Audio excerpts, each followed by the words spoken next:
Can other co-hosts admit people from the waiting room?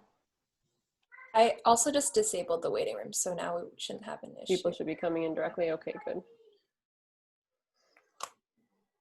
Okay. Well, it's 6:36, so we should get started.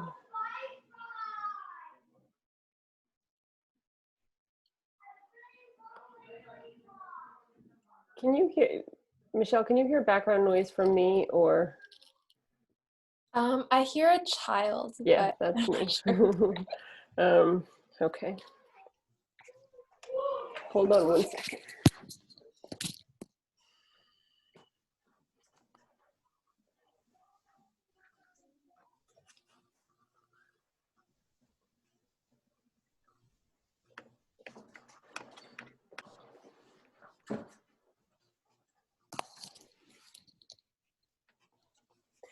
Okay. We'll see if that worked.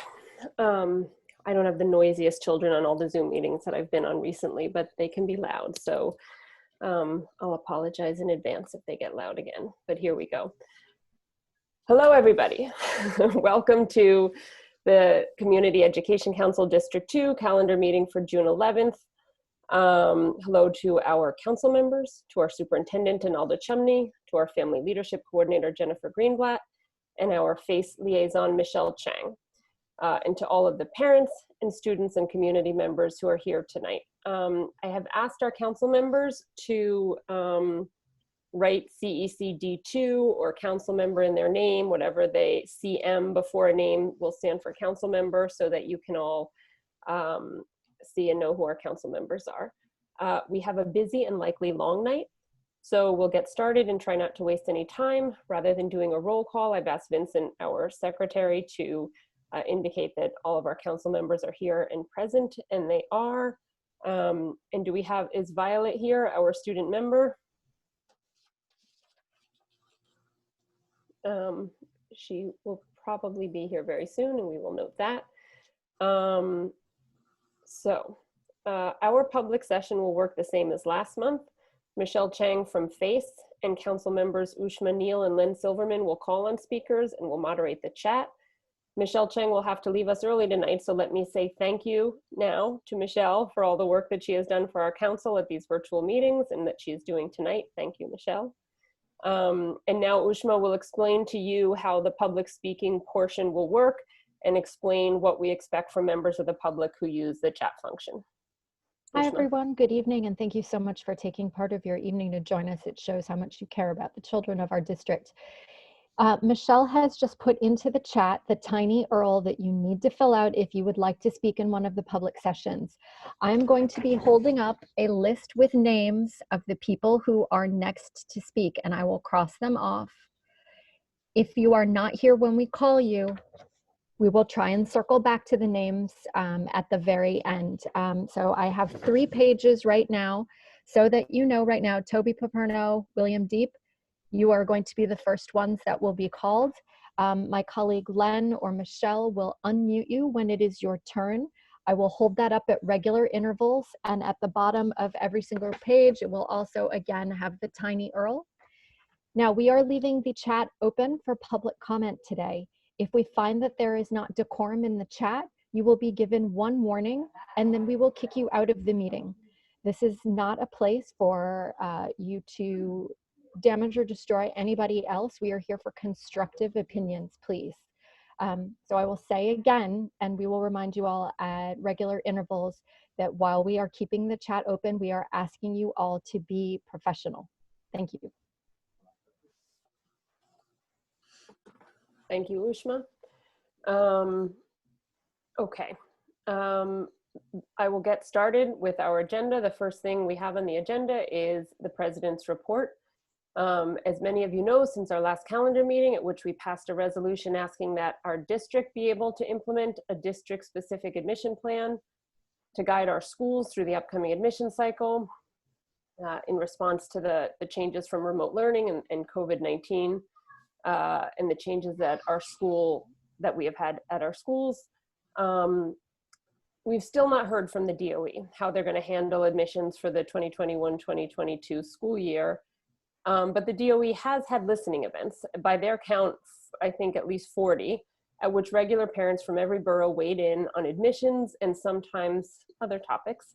I want to thank my CEC colleague from District 30, Deborah Alexander, who attended every borough listening event as well as a citywide event and kept track of the parent comment. 71% of parents who spoke on the topic of admissions asked the DOE to keep screened admissions. This is certainly true in District 2, where even today we've received emails from District 2 families that are opposed to ending screens, some emails as well from those who are in favor of that. But we've heard a great deal from parents who want to keep some form of modified admissions. We have 2 resolutions tonight that deal with with the topic of screens and sort of how our education future looks more broadly in District 2. So I want to leave a lot of time to have discussion around those resolutions. I'd like to just mention District 2's ongoing work with the New York State integration, the grant project. It's sometimes referred to as NYSIP. District 2 continues to work on the NYSIP plan.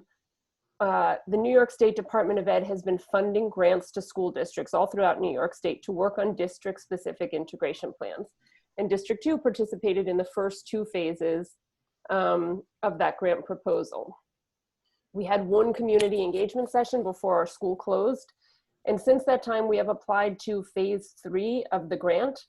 The entire NYSIP team, administrators, teachers, principals, parents, and all of our union partners presented our proposal to the DOE and received really excellent feedback for that plan. I've talked to our superintendent about speaking to the specifics of that plan in the superintendent's report tonight. Now I'm going to try to segue directly into our presentation of resolutions. And we will, I think our agenda had resolutions before first public session we did. So resolution 142 is a resolution of which I'm a co-sponsor. And I mentioned this last month, but I think the audio was a little bit bad and it broke up. So I'll just explain very briefly where that resolution comes from. And I can say the name of the resolution is in support of establishing a fully integrated kindergarten through 12th grade continuum of schools for every student in District 2. It's a mouthful. What does that mean? Really, that resolution had its genesis in 2 separate areas. One is the admission errors that occurred last year, and the other is the NYSIP work that I just referred to. I listened really carefully to all the parents who showed up at our screening committee meeting last year, many of whom were clearly anguished at how hard the admissions process is and how those errors were impacting their kids. And they talked about how it seems to be there are so few seats, especially at the high school level, for students to meet the needs of what the children and the students were looking for in high schools. The schools that are perennially popular in District 2, some of those schools have been created by District 2 families who are advocating for schools to meet the needs, their children's educational needs. So at the same time, as I was hearing that, I've been working with the team on the NYSIP team, on the New York State integration pilot. And it's clear that the disproportionalities identified in our district with our students, identified through that work, will only be remedied by conscious, thoughtful effort, right? And not by a sort of get rid of all screens as if that's a plan in and of itself, because it's not, right? The children most likely to be left out of a screening process are most in need of a district-specific plan that can meet the needs of all children in the district in a holistic and a comprehensive way. I am aware that many will call District 2 privileged and object to what they see as privileged wording. And to that, I simply say our job here on this council is to advocate for district-specific needs, and that means children all across the range in District 2. And it's not as though I'm rejecting a citywide integration plan, because there is no citywide integration plan. 7 years into the Bill de Blasio administration and 2 chancellors deep, we still don't have one. Getting rid of gifted and talented or specialized high schools or all screens is not a plan, right? It's a cop-out and it's a distraction from the failure to educate all children well enough to do well in academically rigorous middle schools and high schools, of which we have too few. I look forward to hearing your thoughts on this and to hearing council members' thoughts on this. I think it's an important conversation. I will try to quickly sum up resolutions 143 and 144 together because they're sort of companion resolutions. For those of you who don't know, the Education Council Consortium is an advocacy group, much like Class Size Matters or Place NYC, but it began with what I think is a truly great idea of bringing together the 32 district councils and the citywide councils under one roof where parents from across the city could work together on the kind of advocacy we all do in our individual silos. My colleague on this council, Shino Tanakawa, is a longtime co-chair of that group, and we agree on some things and disagree on others, but I admire her hard work, the time and effort she's dedicated to advocating for students in temporary housing and others, and her years of service to public schools. I firmly believe in transparency and that elected parent leaders who claim to speak on behalf of 1.1 million students and their families should do so, and their advocacy should be public, like we're doing tonight. The DOE has sometimes treated this group, the Education Council Consortium, like an official body, like a CEC or citywide council. A good example of this is when Deputy Chancellor Adrienne Austin went to an ECC meeting on May 16th and announced that the DOE would not be able to hold CEC elections in the spring. The Deputy Chancellor never communicated this directly to CECs, not to this CEC or others that I've spoken to. And had I not attended that meeting, I would not have heard that news. That's not transparency and it's not acceptable. Resolution 143 asks that we hold elections, and Resolution 144 calls for the formation of a formal citywide council where the district CECs and citywide councils can come together and advocate, and where it's truly an official body that would be subject to open meeting laws like this meeting tonight, so that you folks that are here would have the opportunity to hear those kind of announcements. I will now ask the other council members who authored the following 3 resolutions to unmute themselves and to present those resolutions.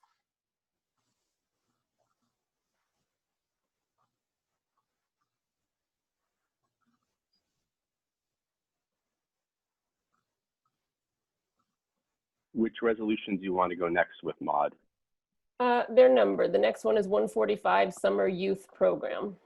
So whoever is presenting that resolution. Okay, I'll quickly explain. Summer Youth Employment Program is that program run by the city to offer employment to students over the summer. That's exactly what it sounds like. And it has been a critical resource for a lot of students who could not only use the income, but also the experience of working in a professional setting over the summer. Unfortunately, because of the fiscal crisis, the mayor proposed to cut the funding for that program. And now we're facing thousands of teenagers who are not going to be able to take advantage of this program. And also the community-based organizations that host these teenagers from not being able to do so. So we're calling for the reinstatement of that particular budget line. Thank you, Sheena. The next resolution is Resolution 146, Reforming School Safety. Who would like to present that? I guess I can do that one as well. I don't think I have to go into the details of what police brutality has been doing in the country and all the protests that are happening. And one of the issues that many of the advocates have been focused on for a long, long time is the presence of police department employees in our schools. Our school safety officers do not work for the DOE, they work for the police department. They're trained by the police department. And in many schools, particularly those schools that serve Black and brown children, they are criminalizing our students by excessive suspensions and arrests and treating some students as literally as criminals, because these students are getting arrested for disorderly conducts where students wouldn't necessarily be arrested for. And advocates recognize this NYPD involvement in our schools as a part of the school to prison pipeline. And in light of the recent events and protests that are happening nationwide, I wanted to do a resolution calling for the NYPD, or actually for the DOE, to terminate the memorandum of understanding with the NYPD for the school safety officers and return these officers to the employment under the DOE and reform the type of jobs that these school safety officers should be doing. Naturally, they could be the safety officers monitoring who comes and goes into the building, ensuring the safety of our children. But at the same time, we want to envision these safety officers as guidance counselors, social emotional support people, and somebody who can actually employ restorative justice before using punitive measures to discipline students. So the resolution is calling for the termination of the contract between the DOE and NYPD, transitioning this staff to the DOE employment, and retraining these safety officers as true student support officers and not somebody who will take punitive measures. Thank you, Shino. And now our final resolution is resolution 147 to end screening. Who's presenting? I'll take care of talking about that one. Those of you that were new, that didn't join us last month, and we had a similarly themed resolution last month about ending screens. It focused pretty much exclusively on what the co-sponsors thought were implementation issues with how screens are designed, whether the metrics were faulty, and it was a very technical document. It was a long technical document.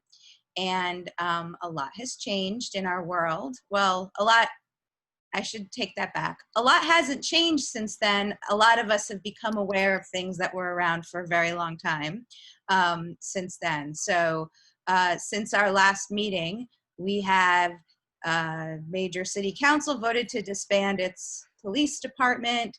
We have defund the police becoming mainstream conversation topic, not fringe discussion on Twitter.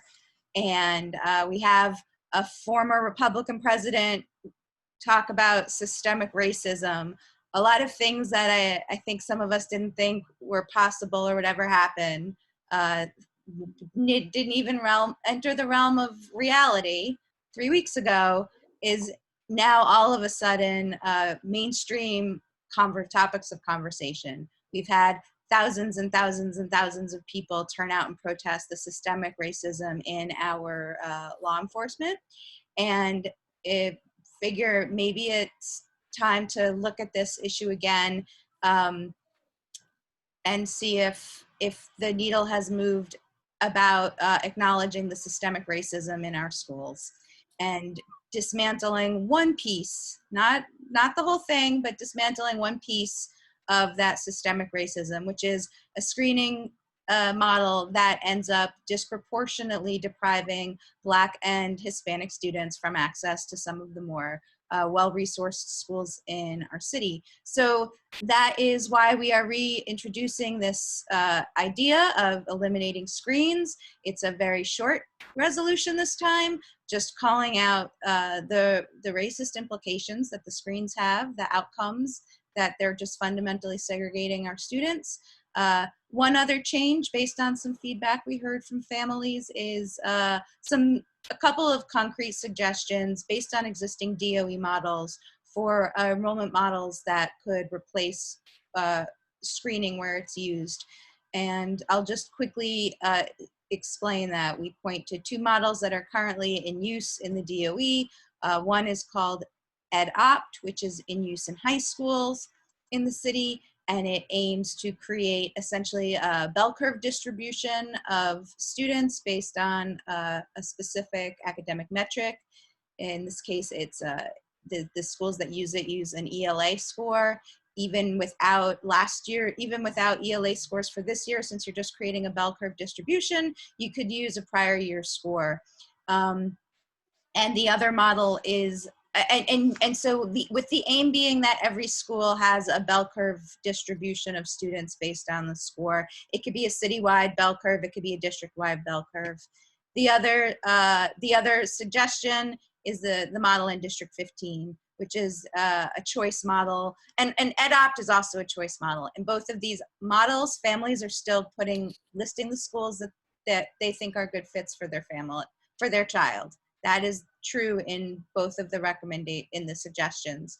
In District 15, they just try to match, again, look at demographics around students in temporary housing, language learning status, students with disabilities, and household income, and try to create district-wide targets so that there's no large outliers in any of those subgroups in any of the schools. So those are the two models we've suggested, and that's the resolution that we put forward. Thank you, Robin. Now it's time for the first public session. I'll again direct your attention to Councilmember Ushma Neal, who's holding up the list. We have our first speakers. You will be unmuted by Michelle or by Lynn Silverman, by Michelle Chang from FACE or Councilmember Lynn Silverman, and we will get going. Toby, you're unmuted. Hi, my name is Toby Perno. I am a junior at the Beacon School, and I'm also a member of Teen State Charge. I think that screening schools, sending your kids to a screened school, I think it might not be the best idea.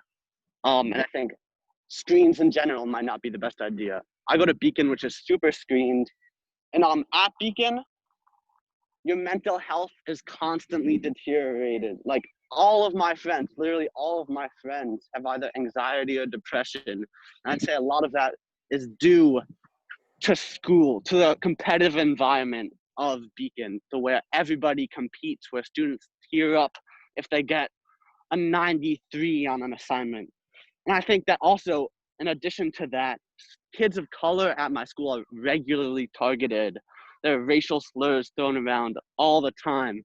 And I know this is not a unique thing at Beacon. Like, I've talked to kids in other schools. I've seen other protests happen at other schools where the same things are happening that happens at Beacon. At other screen schools, racial slurs are being thrown around at kids of color.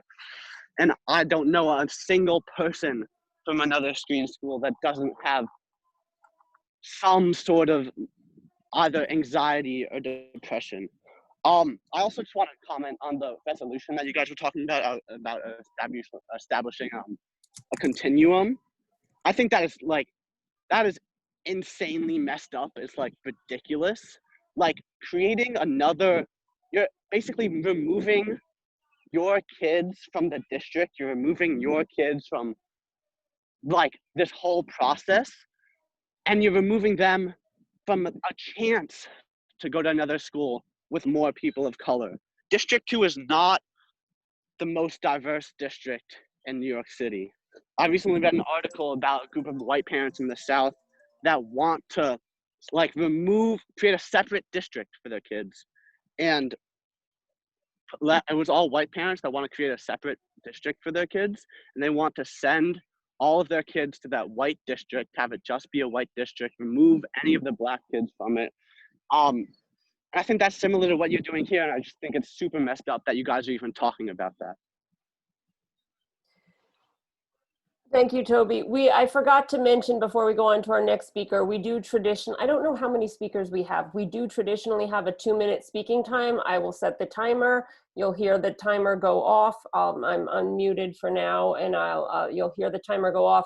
If we do want to get to everybody, so we reserve the right to remove ourselves down to 90 seconds if we need to do that to get to more people. But at this point, I'll set the timer at 2 minutes, and we can go to our next speaker. William Deep is next. Thank you so much. So good evening. My name is William Deep, and I'm a junior at the Brooklyn Land School. I'm also a member of Teen State Charge. And although I don't live or attend a school in District 2, my sister does. She attends Stuyvesant High School, which is in District 2. And we are both very grateful for the education we have. We both are very very grateful for the resources, opportunities, and support that we're given in order to succeed in our education. But we both know that our school system isn't equal. We both know not everyone has the same resources or opportunities that we're given. And so all students should have those same resources. All students should be given the same opportunities, support, or resources, regardless of their backgrounds, regardless of their grades, regardless of where they come from. What they come from will affect their education. Not everyone attends the same middle school. Not everyone attends the same education place. Not everyone has the same resources. And so we need to eliminate screens. We need to go back to that question. We need to eliminate admission screens so that all students have an equitable chance at their education, for all students to have an equitable education with the same resources, support, and opportunities. Some say that screens allow students who quote unquote work hard to have the education that they deserve. But all students work hard. All students work hard, but not all students have the same resources in order to have the same performance as students from more affluent backgrounds. We need to have an admissions system that provides an equitable chance to all students. And that admission system is no admission system. We need an admission system with no screens, because all students deserve an equitable education, because all students work hard, but not all students have the same resources. So I urge the CEC to advocate for the elimination of screens, and I urge everyone to do so. Thank you. Chen Kwok, you're next. Yes, hi. All this talk about screens, it's about academic rigorous programs to be offered to kids who are high performing. The question is really access. It's the same thing with G&T. There are places where there's lots of districts with low income, Black and Hispanic with 0 programs. There's districts all over the city that don't have a single academically rigorous middle school or high school. So that's the problem. It's the access. All kids deserve to be challenged. All kids deserve to have the appropriate education.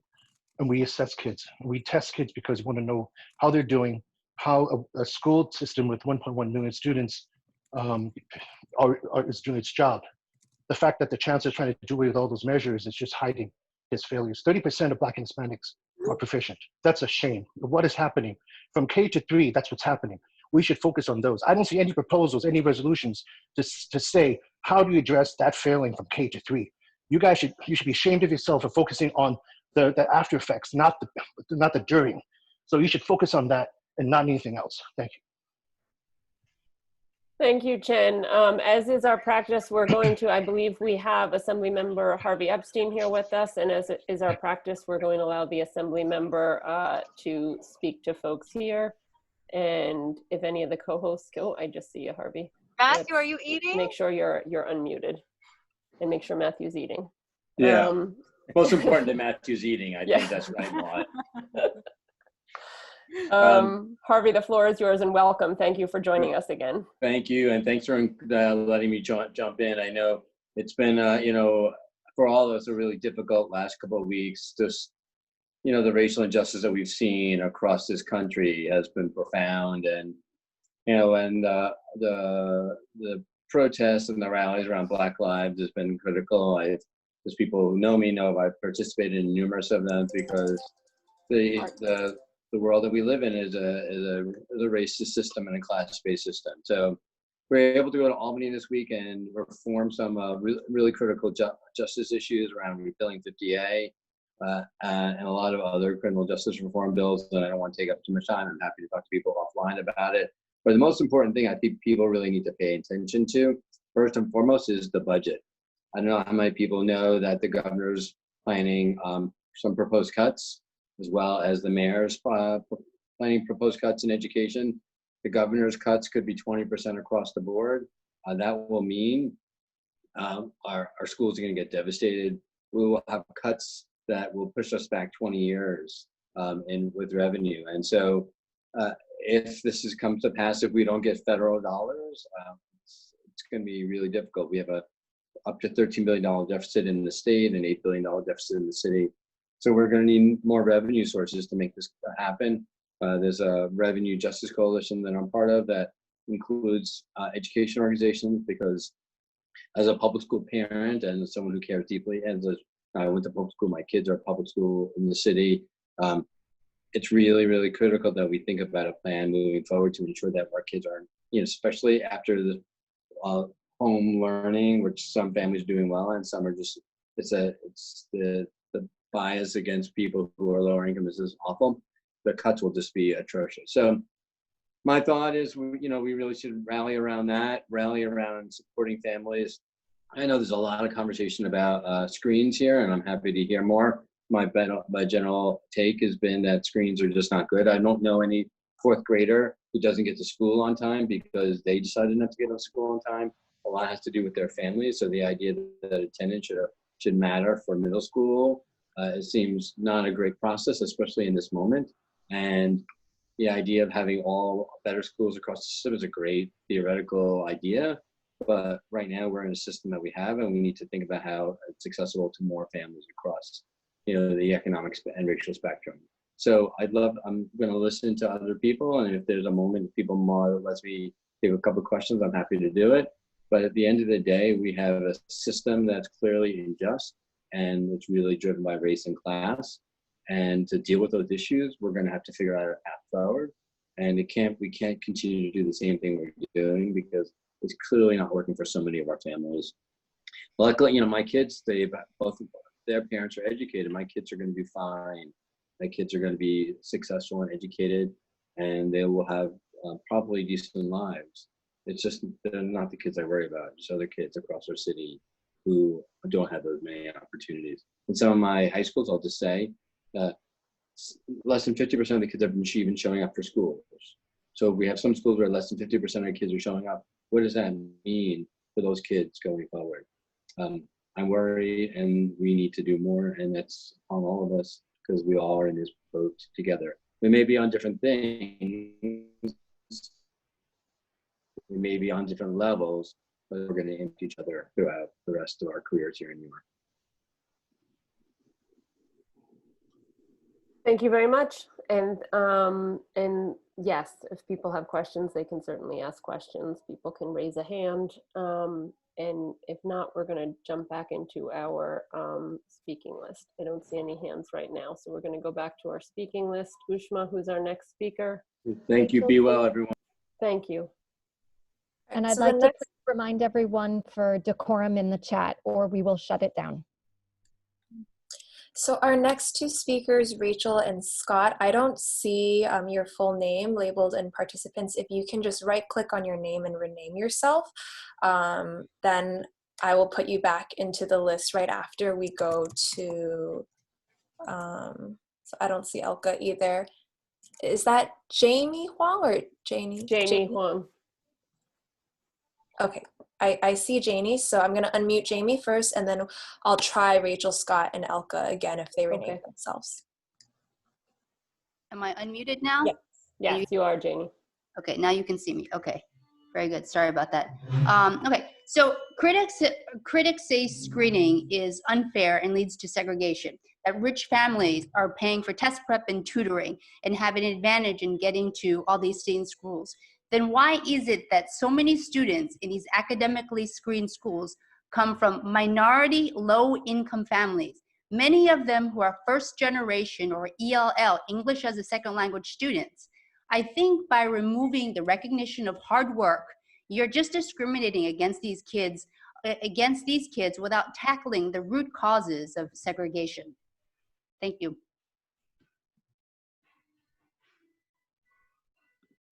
All right, and we have Rachel now. Hi, I want to thank everyone for joining this meeting. I think it's fair to say that we're all pretty exhausted and drained, and many of us are really hurting.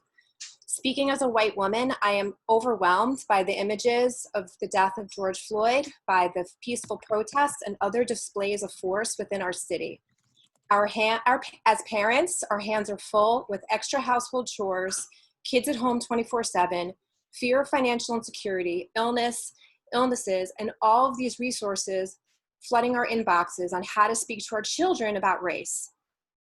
What if instead of buying a book about becoming an anti-racist or the many titles that are out there, what if instead of talking to our kids about racism or buying a book, we showed our children with our actions that we support their education and the education of all children by desegregating our district? What if we gave our children the opportunity to sit next to people who look different, with different skin tones, and come from different socioeconomic backgrounds, and to learn with other children who look different from them? What if they graduated from diverse schools such as these with direct personal experience of working, playing, and collaborating with kids who are other? Speaking to you as a graduate of Teaneck High School, which was the first town in the nation to voluntarily desegregate their schools in 1965, I can tell you that diverse schools produce compassionate, creative, collaborative kids who are academically challenged and who are better prepared to manage the diverse workplaces of our current life and the future. All across the globe, corporations and organizations are seeking to hire employees with these exact skills. And it's time that we adopt an EdOpt or a District 15 model within the District 2 middle schools so that our kids can lead us to a more just society. I support the resolution that Robin Broshi proposed. Thank you. Next, we have Scott Bono. Hey folks, my name is Scott Bonnell. I'm the parent of 2 District 2 children, a 10-year-old at PS 151 and a 13-year-old at Wagner. Hi, Jen. I'm also a sales executive of a fast-growing publicly traded software company, which would lead one to believe I know how to put my name in Zoom correctly, but that's a separate problem. I am speaking to support the elimination of admission screens with a slightly different take on this. As you might expect, over the past few weeks, the top topic at our executive meetings within my company has been the importance of continuing to build strong and diverse teams. We talk about hiring smart people who know how to effectively work with people from diverse backgrounds and experiences to drive outsized results. Recent announcements from organizations like Goldman Sachs, who will no longer take an organization that doesn't have at least one diverse board member public, have filled the news headlines. If we are to produce tomorrow's leaders, we need to nurture and develop these skills. Eliminating admission screens will create more diverse schools that will produce students who have these skills and better prepare them to be the leaders of tomorrow. No whiteboard talk for me, just straight talk.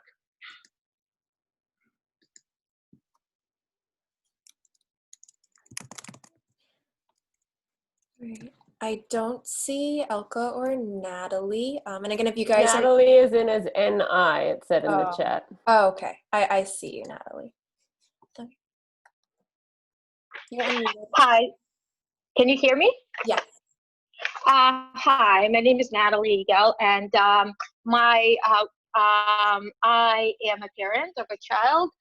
We live in District 2.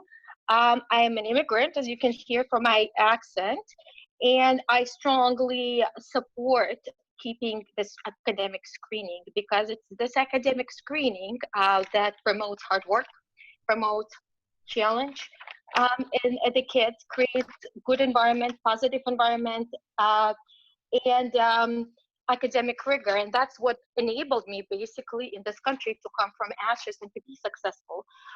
Screening schools are not without the problems. There's definitely a problem with diversity, and it can be solved. You know, there's a tech school, all of you know, and there are other schools that are very diverse. I'm sure most of you know it's not a screening school, but most of you know that when there were more gifted and talented schools in Brooklyn in end of 80s, beginning of 90s, Brooklyn Tech was the most diverse high school. So we have to create more screening schools. I mean, boroughs like the Bronx have no screening schools at all. By creating more seats for these kids to be able, so that the kids are not competing for the seats, we can make the system better. Now, I am strongly pro keeping screening schools because something that works should be kept, and without destroying it. Perhaps a certain amount of seats can be allotted to low-income families perhaps the system can be tweaked otherwise, but we should not punish the kids that work hard and academically try to succeed by eliminating the schools. Now, I just want to mention the student that went first was talking about that how sending the schools may not, sending the kids to screen schools may not be a good idea. I think a student from Beacon. I would like, I've seen the resolution against eliminating the screen schools, and I've seen the co-sponsors for the resolutions. My understanding is, again, that they're selected by the parents of District 2, who are majority of the parents, a lot of them are pro-screening schools. I would like to bring up a point of transparency. I would like, I think it's an opinion is okay. I mean, your opinion against screen schools is as valuable as as opposing opinions, but I think transparency is important. And I call you to speak about your own children and your choices that you have made, whether you kept your children in screening schools, where they have attended screening school, where they currently attending screening schools, and why haven't you taken them out from screening schools if you believe, if you changed your opinion about these schools being— Natalie, you've gone, thank you for your comments. You have gone over time. Thanks. Can people hear the buzzer that goes off? I'm using my phone as a buzzer. No, sorry. you're not able to hear it? No, I wasn't sure if you were able to hear it or not. Sorry about that. Yes. If it hasn't been heard yet, let's see. Can Vincent or Ed, I'm going to ask either one of you if you can put a 30-second, a piece of paper with a 30-second timer, statement on it, just something to hold up and keep the timer. Vincent is raising his hand. He's going to do that. Yeah, I for will us. do that. If you can flash 30 seconds, 90 seconds in, and then just politely interrupt people. That's my least favorite job. So if you can do that, that would be great. Okay, next speaker we have. So Elaine Williams, Bethia, I don't see you. If you are here, please rename yourself to your full name or just message me. Next up, we have Robert Osborne. Hi, everyone. My name is Robert Osborne. As a Black person, I remain angered about the murder of George Floyd and so many African-American men and women by the police. But I've also been heartened by the fact that for the first time in my life, I feel like our society is questioning their assumptions and really listening with regard to the systemic racism of our policing. I've sat through many of these CEC meetings listening to calls for our district to keep screens as the basis of our admissions process. As with regard to racism within policing, I'm hopeful today that some of you are questioning your prior assumptions about our admissions system. Our current system is one of systemic racism. When you look at how segregated our schools are and the admissions criteria we use, there's no getting around this ugly fact. I hope today you're listening and have listened with an open mind to those of us who are calling out the system for what it is, systemically racist. Thank you. Next, we have Tiffany Winbush.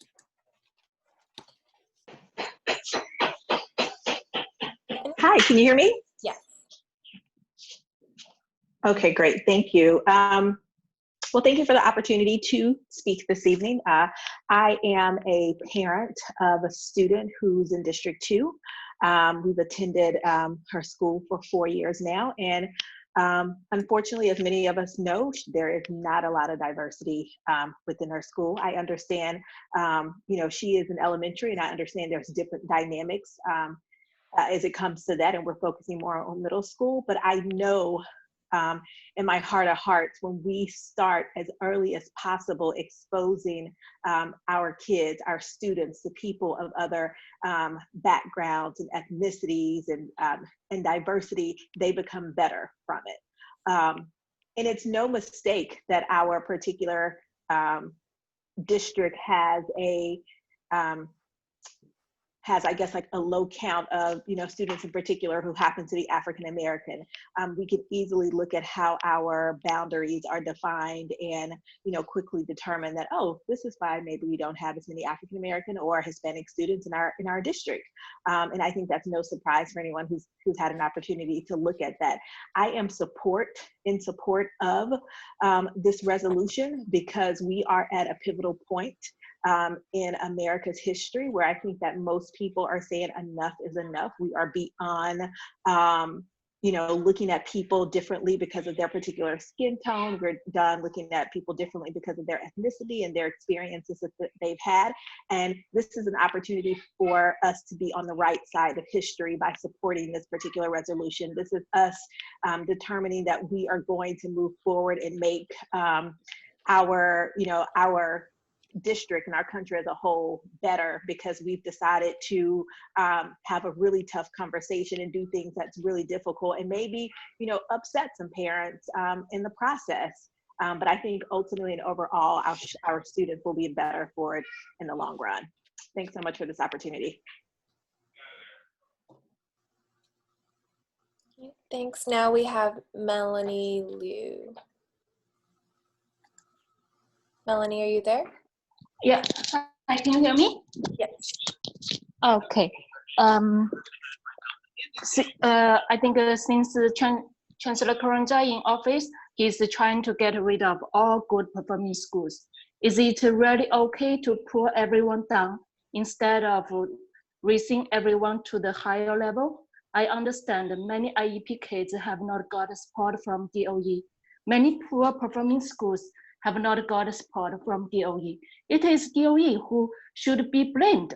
Why we have to punish our 4th and 7th graders by changing the admission this year?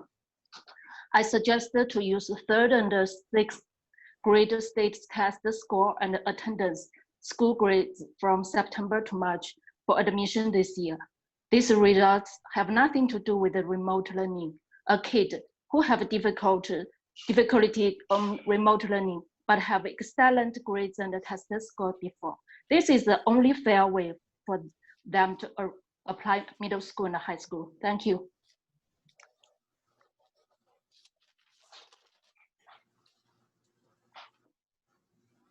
Next we have Alexa Canarella. Yes. Good evening. My name is Alexa Canarella. I go to the New York City Lab School, and I'm a member of Teens Take Charge. I'd like to begin by acknowledging my privilege as a white student. However, I likely would not be here tonight if I had not attended a screen middle and high school. While this may come as a surprise, this inequitable system has negatively impacted my peers and me academically and socially. This is not my school's fault. This is the system's fault.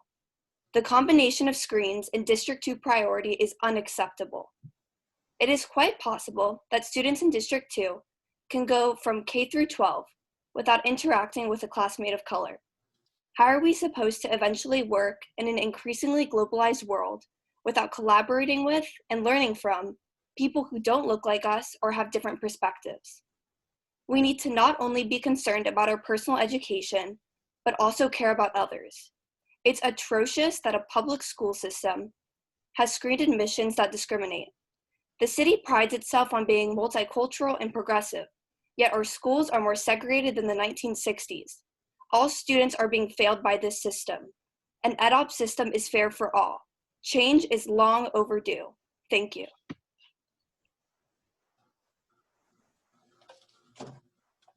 Ushma, could you hold the paper a little bit lower?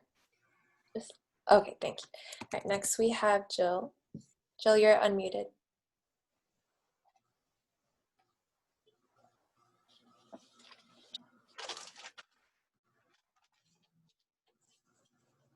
Jill, are you there? Can you hear me? Yes. Okay, sorry about that. Removing screen schools will only mask the failures of the DOE. We need more schools with rigorous instruction, not a flattened policy of one-size-fits-all lottery. One size will never serve all children. In 2015, Mayor de Blasio announced reforms to raise achievement across all public schools, which included AP courses in every school and all students in algebra by 9th grade. 4 years later, this has not happened. Math proficiency is only 45%.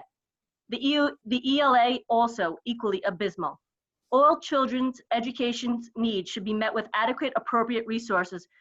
For some, this is a screen school with rigorous instruction. I vote for the opportunity to send my child to a screen school, just like Mayor de Blasio, Chancellor Carranza, Robin Broshi, and CEC members also Eric Goldberg, Emily Holmstrom, Shino Tinikawa have done with their own children. Thank you for your time.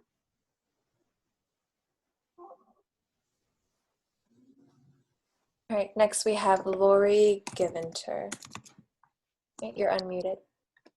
Hi, I'm Lori Gaventer. I'm a member of PLACE.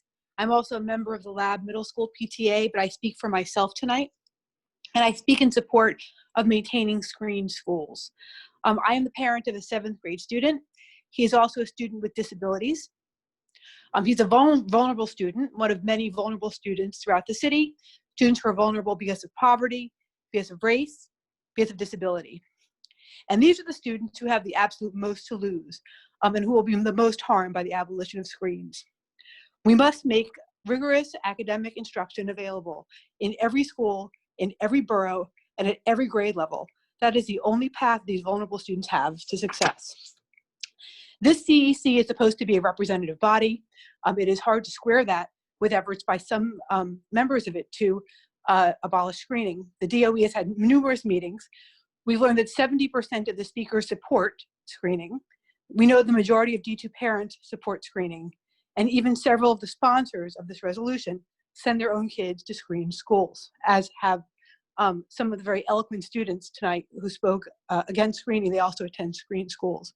For this reason, I urge the council to reject this proposal and to vote to retain screen schools in D2. Thank you.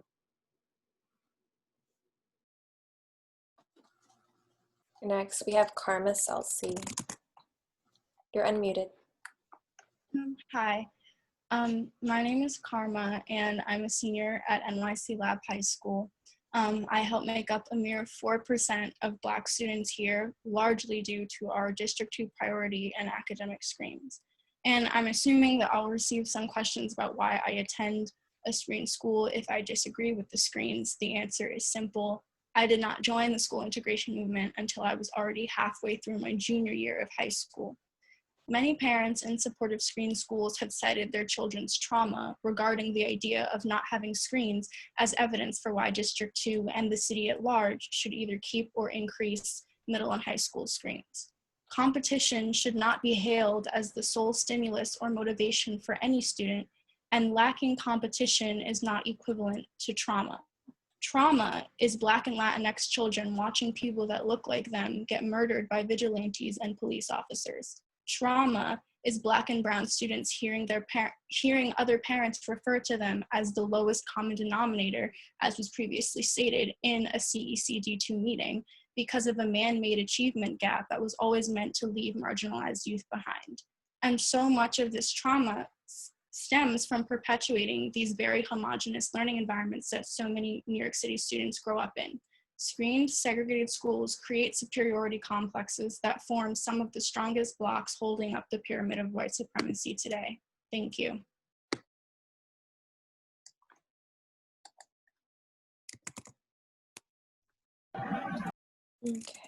Okay, let's go.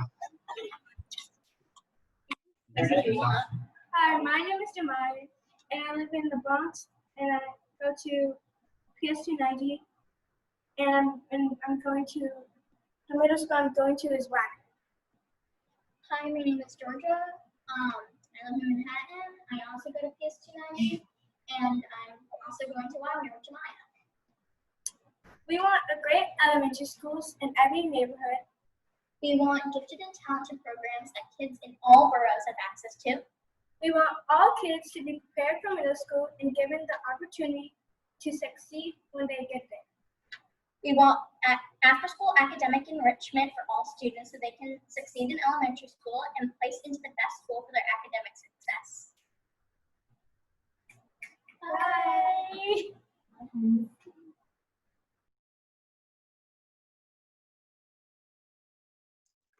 Hans Stroher, you are next. Hans, are you there? Okay, I'm having some trouble unmuting Hans. So Hans, if you are there, just let me know. We're gonna move on to Kaushik.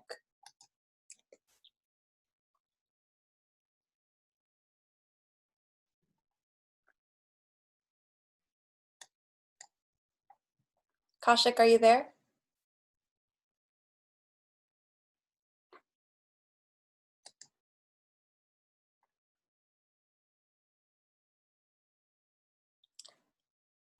Kaushik, are you there? Okay. And then Kaushik, if you are here, just let me know later. Moving on to Christopher Duro. Hello, my name is Christopher Duru. I am a teacher at NYC Lab High School, and I'm here just to amplify the chorus of student voices who are advocating for the removal of screens.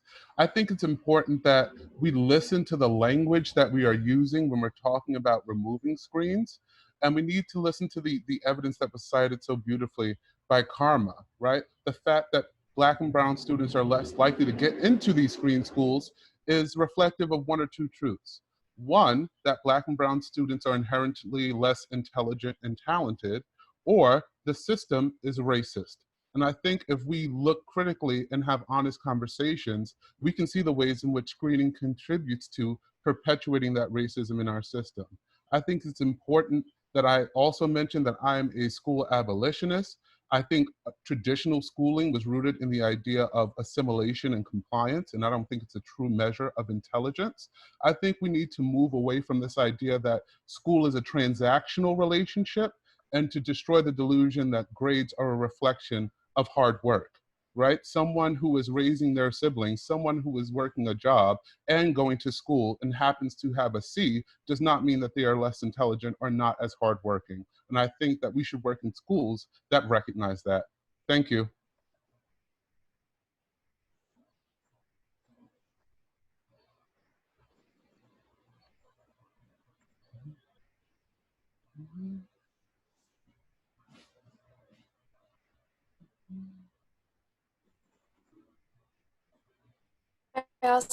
I need to go, but our council member, Len Silverman, is going to be taking over as the person muting and unmuting people. And so he can announce names or, people can go directly, but we have Michael Walsh next. Okay, I'm also having, Thank you, Michelle. I'm having difficulty unmuting people, just so you know. I can try to help as well then. Do we have Michael Walsh unmuted?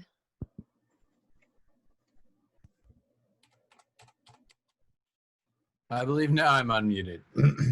Thank you for letting me say I speak in support of the abolition of screens. New York City has one of the segregated school systems in the country, and this does not reflect the values that we are as a society.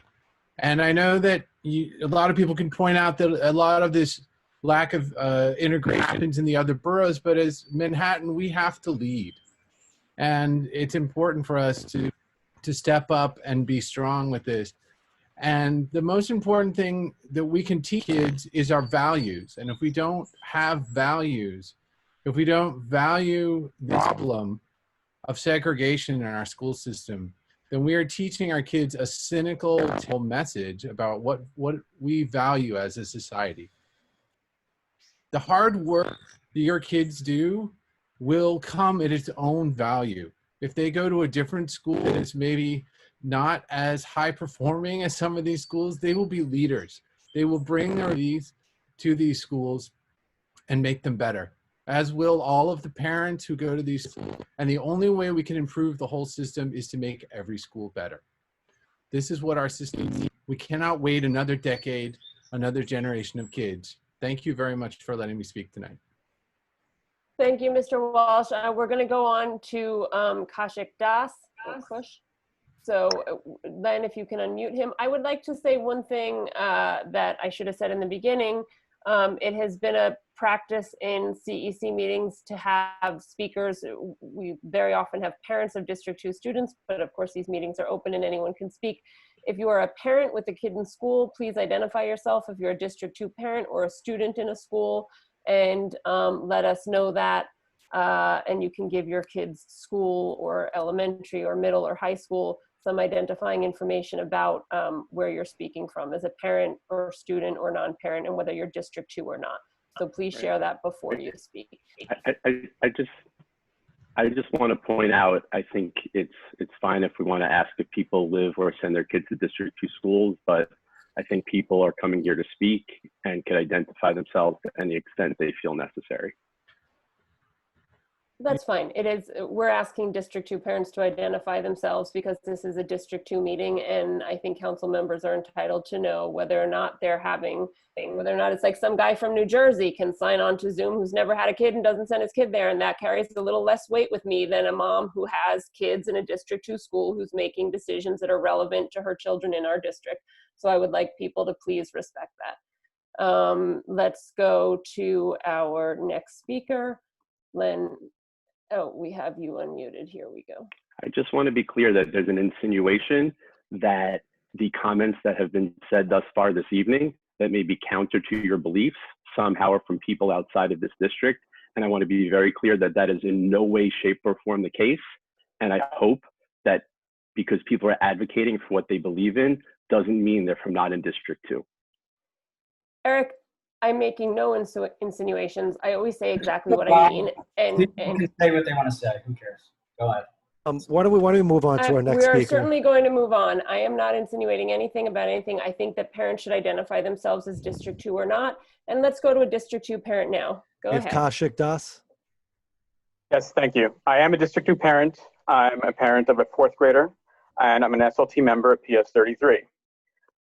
It's not that I believe in screen schools. I believe in academically rigorous schools. Unfortunately, that means identifying students who can handle this rigorous workload. There is no way around this. The DOE says that all students are, the DOE believes that students have a right to an education that meets their individual needs. Do you not believe this for these students? I believe it for these students. I believe it for students with IEPs, with ELLs, with special needs. Eliminating screens fails all students, those with special needs and those performing above grade level. I'd also like to call out specifically members of this resolution 147. Eric Goldberg, Robin Broshi, do you not pay attention to the citywide town halls or the Manhattan town halls?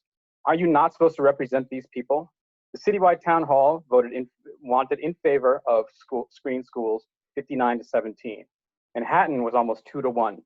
Are you not supposed to represent these people? Did you even poll the people in your own schools or the other schools that you're supposed to be liaisons for? I know Ushma Neal and Shino Tanikawa have a cozy appointment, and maybe they don't feel themselves subject to this threshold, but you absolutely should. I agree with Maud Marin in her proposal 142.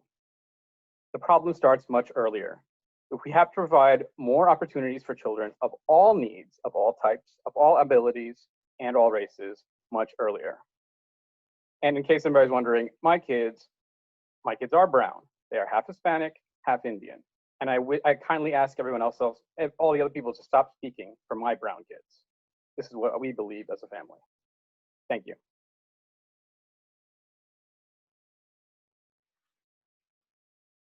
Our next speaker is going to be Zoe Markman. Good evening. I'm a high school senior at the High School of American Studies. I'm a member of the Miss Education podcast, and I'm also speaking as a resident of District 2. I attended District 2 elementary and middle schools. And I'm sure everyone here would agree that the point of our public schools is to teach all children. But school screens turn public schools into a vicious competition, and they turn our public schools into a competition in which our most vulnerable students, our poor students, English language learners, our Black and Latinx students, always come out on bottom. Screens don't lead to better schools. One 12-year-old doesn't deserve a better education any more than another 12-year-old, but screens do lead to segregated schools. And many people in favor of screens on this call right now are arguing that the segregationist outcome is just a reflection of our racist society. But right now we have the opportunity to not use systemic racism as some sort of excuse, but instead use our schools to dismantle this systemic racism. This is what public schools are meant to be, a way to transform our society into one that's more equitable, not a society that's more racist. If you learn anything from the senseless death of George Floyd, it should be the lesson that we need to seize this opportunity to improve our society and dismantle racism.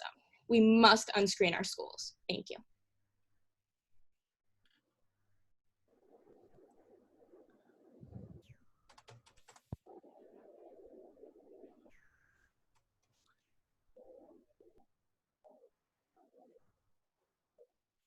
Here's our next speaker is Salma Elamin. I don't know if I'm getting that first name right. Lynn? I'm trying to unmute. Yeah, she's unmuted. Yep, I'm on. Hi, my name is Salima Elamine, and I have a son in District 2. He goes to PS 111. And as an African American woman, I support ending screen schools. I am disappointed at how segregated these schools ended up becoming. And I believe that we should focus our efforts in making all schools as rigorous for all students.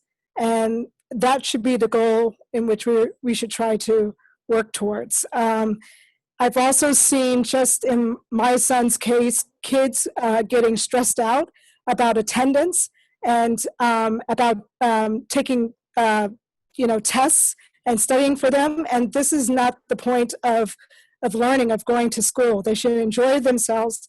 And in a post-COVID pandemic world, the dependence on attendance seems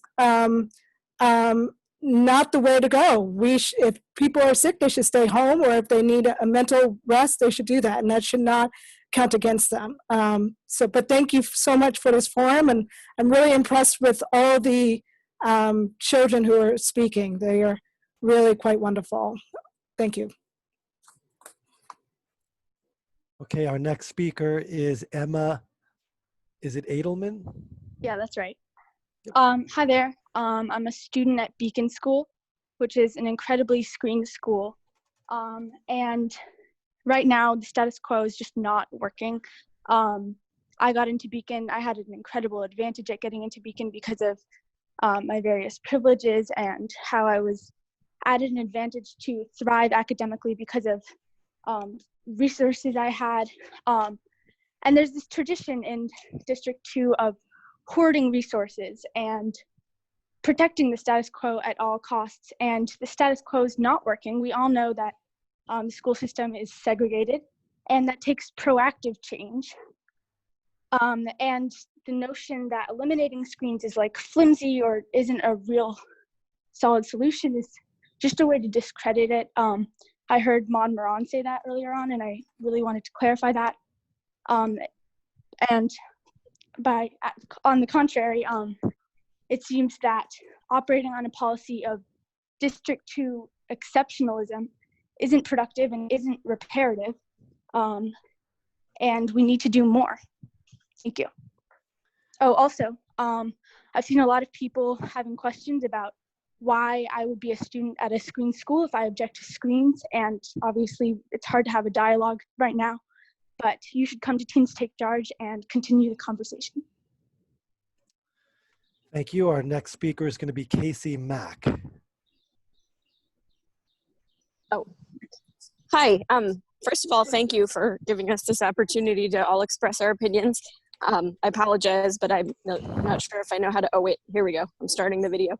Okay. I would like to say that I am the parent of 2 children in District 2, one of whom attends a screen school, like a gifted and talented elementary school, and one of whom attends a regular zone school.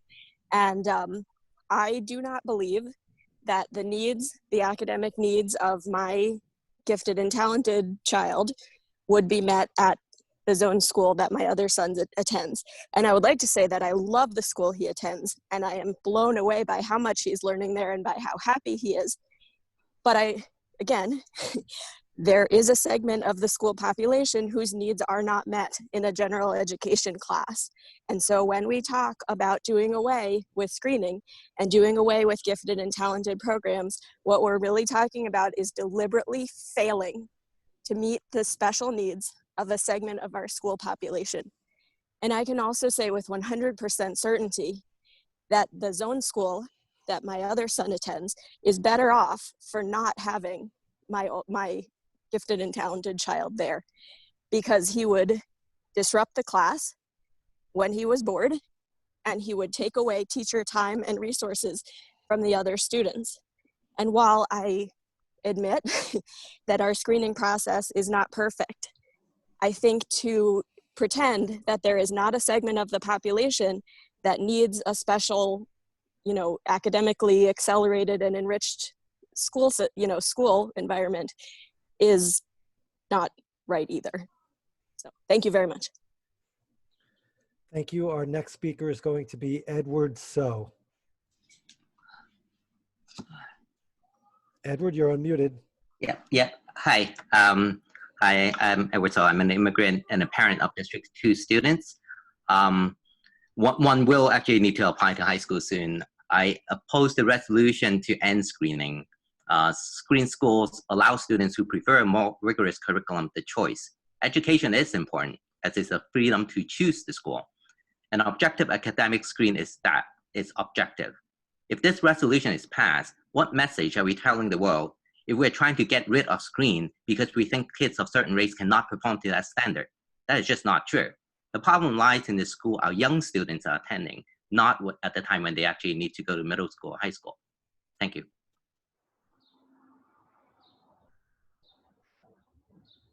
Okay, our next speaker is going to be Phil Wong. Hello, can you hear me?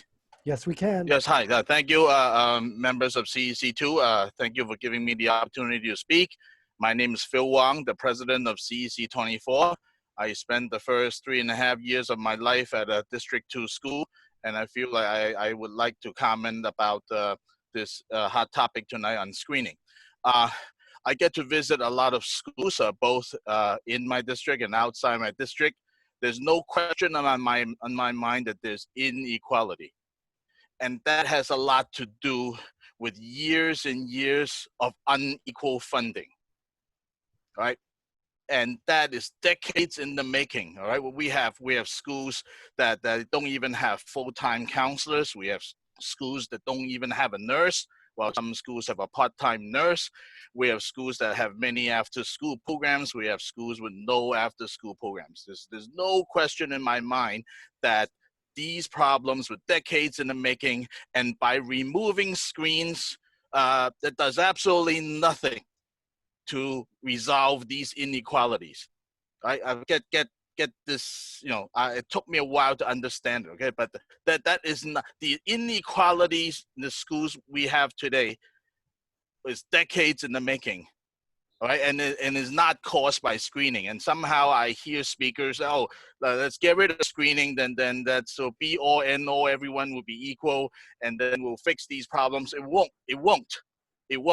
Okay, these are two different issues. In identifying schools with inadequate resources is a better way to solve problems and bring up the playing field than, oh, let's get rid of screening.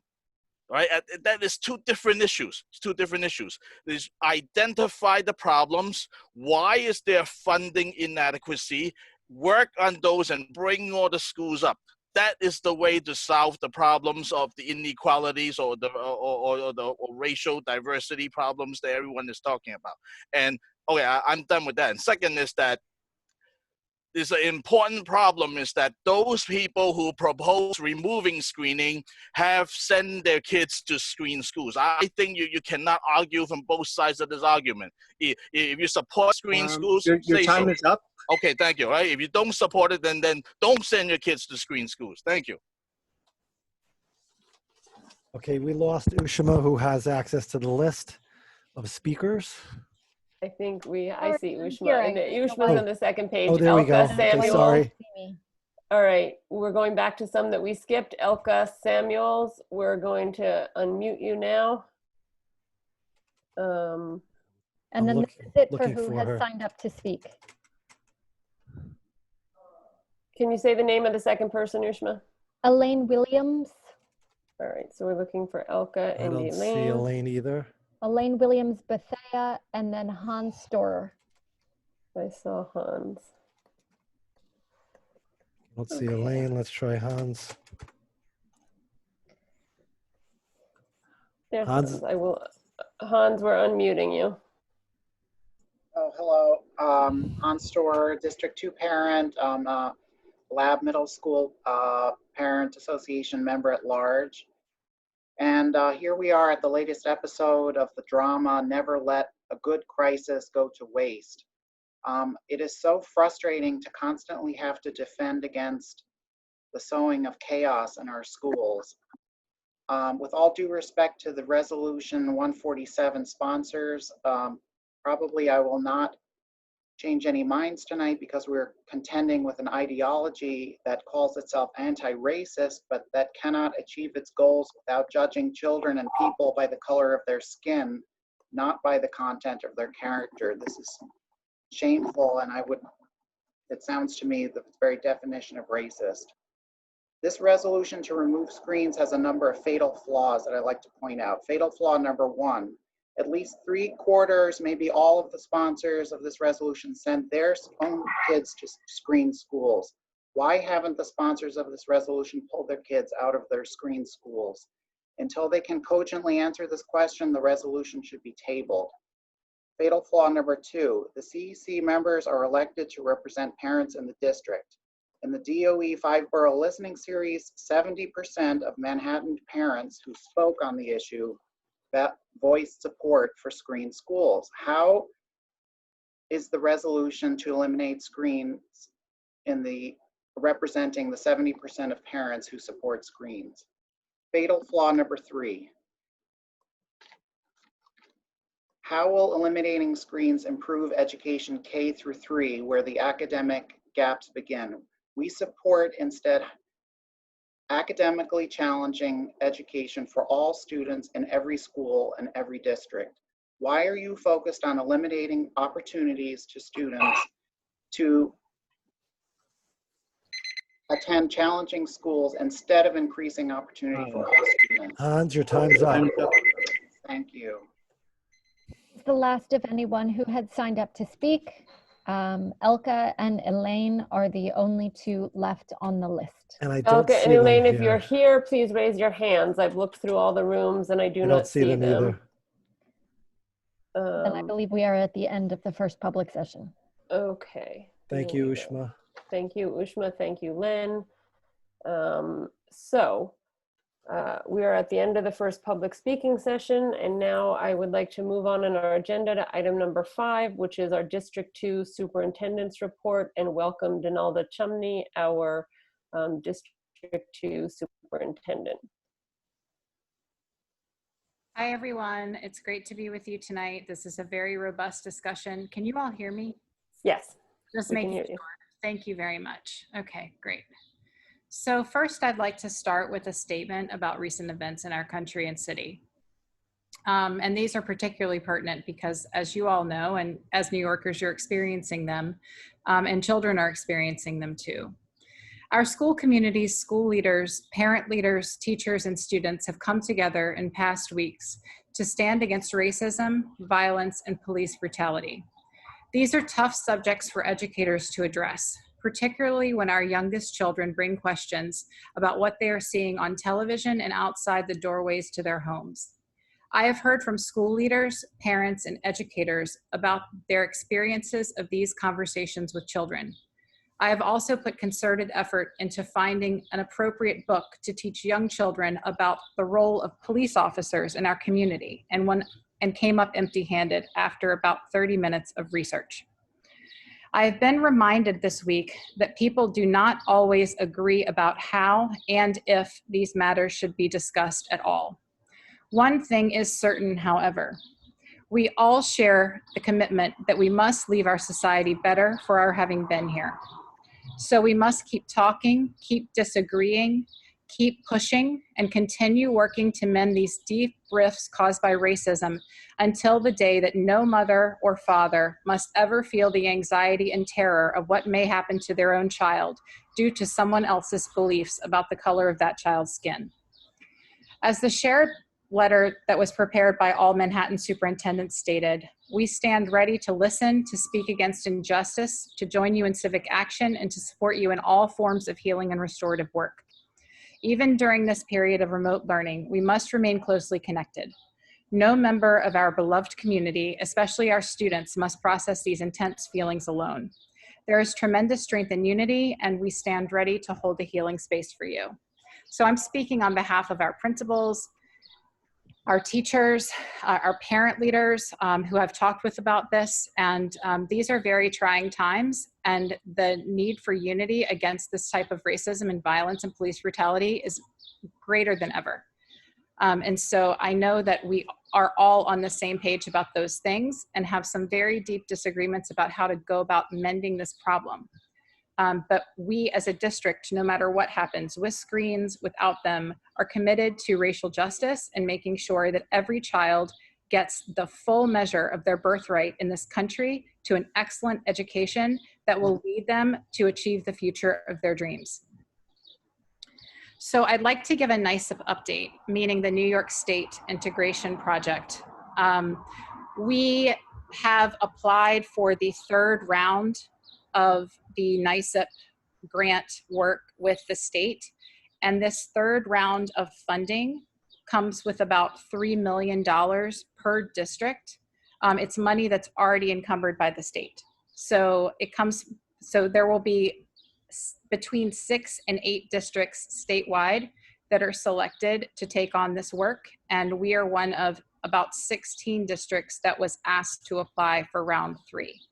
And there are 2 prongs to the New York State Integration Project work that we've done so far, and 2 that we hope to expand considerably in phase 3. The first is around culturally responsive and sustaining educational practices within the classroom and within our schools for students that will solve disproportionate outcomes in 3 specific areas. 1, preparedness and access to advanced coursework. 2, student discipline. And 3, identification, the appropriate level of identification for special needs services, for special education services, and the specific diagnosis of disabilities that would fall within the typical range of a population, as opposed to the disproportionately high percentage for some students that we see and disproportionately low percentages of identification that we see for other students. So within this work, and for the past several years, our schools have all had, our 49 elementary and middle schools and Clinton High School have all had a school-wide equity team. And at this point, those teams are evolved to adopt an instructional lens to guide and monitor their work. We're tying our equity work to specific academic outcomes for kids, making sure that our instruction reaches the greatest number of students possible. And when we see a performance gap, we are working diligently to address that. Our principals are grouped into professional inquiry cohorts, and each cohort explores an area of disproportionality or performance disconnect among students. We have an early reading cohort, a mathematics instruction cohort, a social studies education cohort that partners with the New York Historical Society, a culturally responsive and sustaining literacy education cohort with Teachers College, an accelerated instruction and gifted cohort with the Hunter Center for Giftedness, and a culturally responsive and sustaining pedagogy for climate and culture work within schools. We also have a very robust critical pedagogy cohort for teachers and leaders, and there are staff from about 25 schools that are represented in those monthly meetings.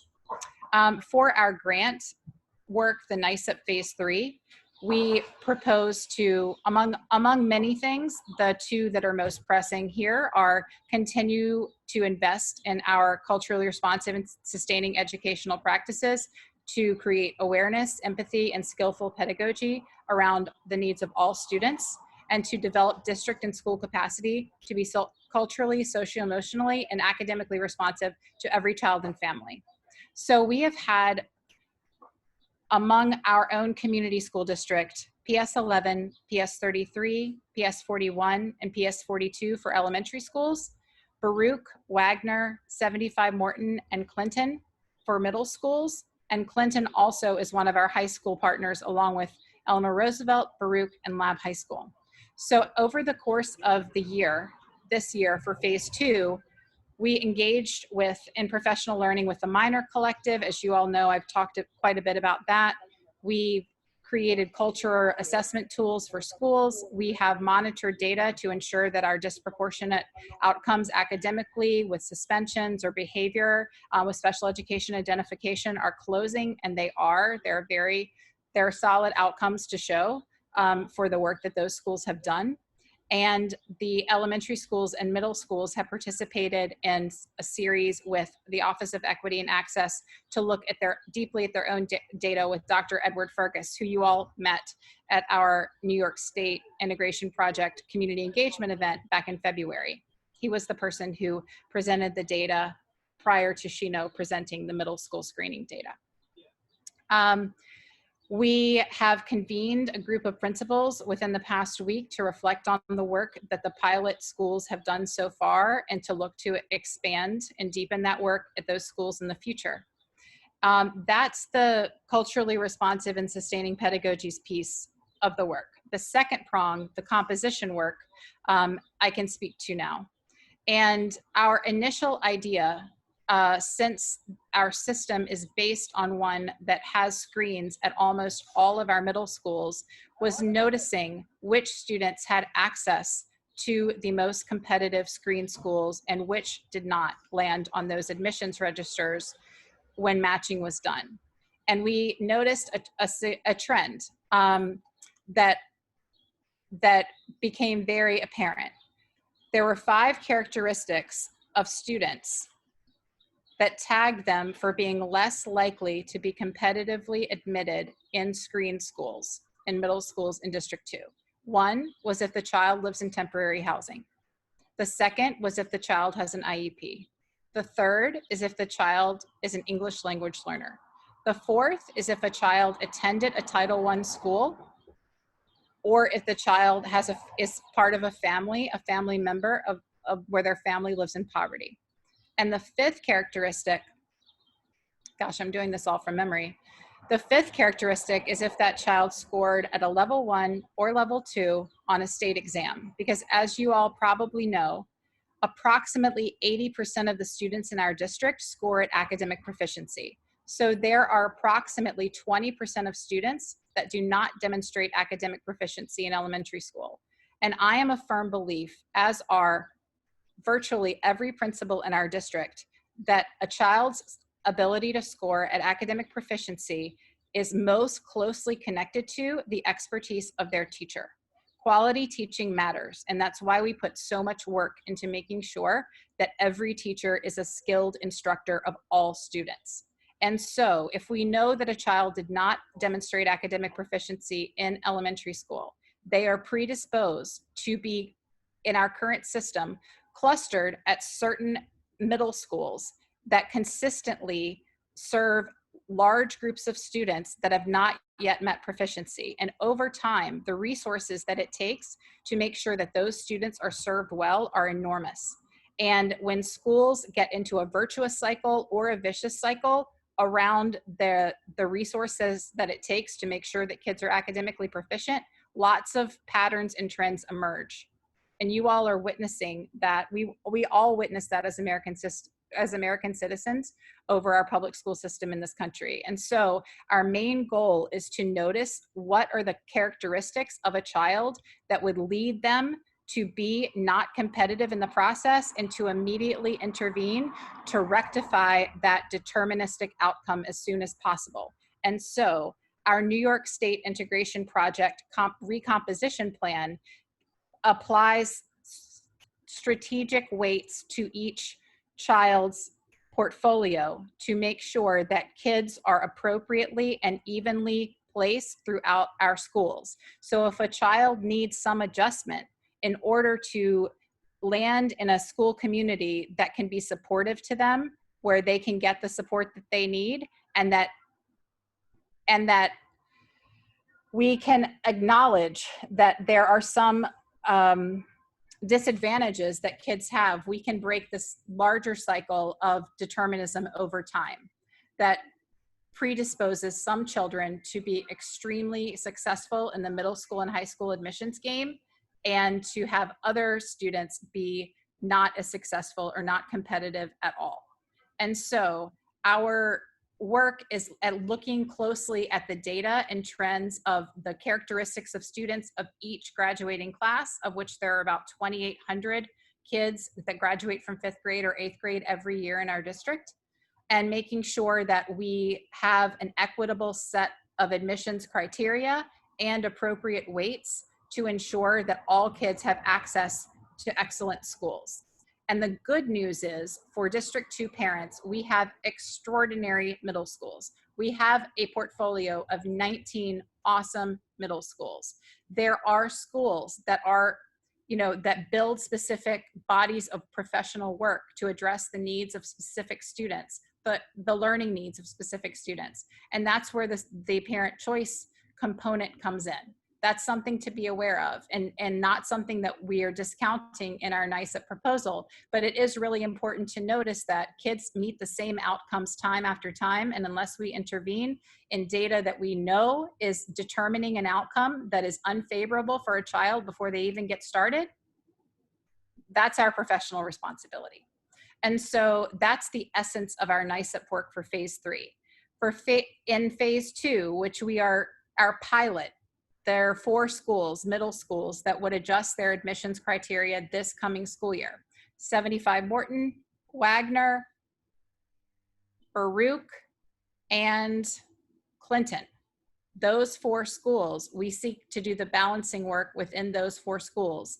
And we chose those schools because they serve the largest range of students right now, and some of them are pretty close to the demographic averages of our district. So we wanted to look at the data science around this and make sure that we learn and do it well with 4 schools before we took on the other 15 middle schools in the city, in the district.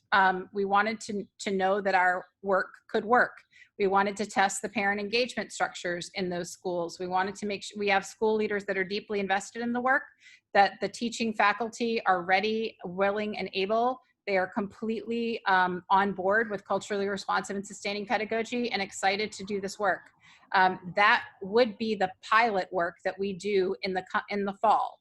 Now that our larger system is looking at whether or not screens are going to continue to exist and in what form, it is entirely possible that we will have to rework our pilot for those middle schools, and we won't be able to test our idea.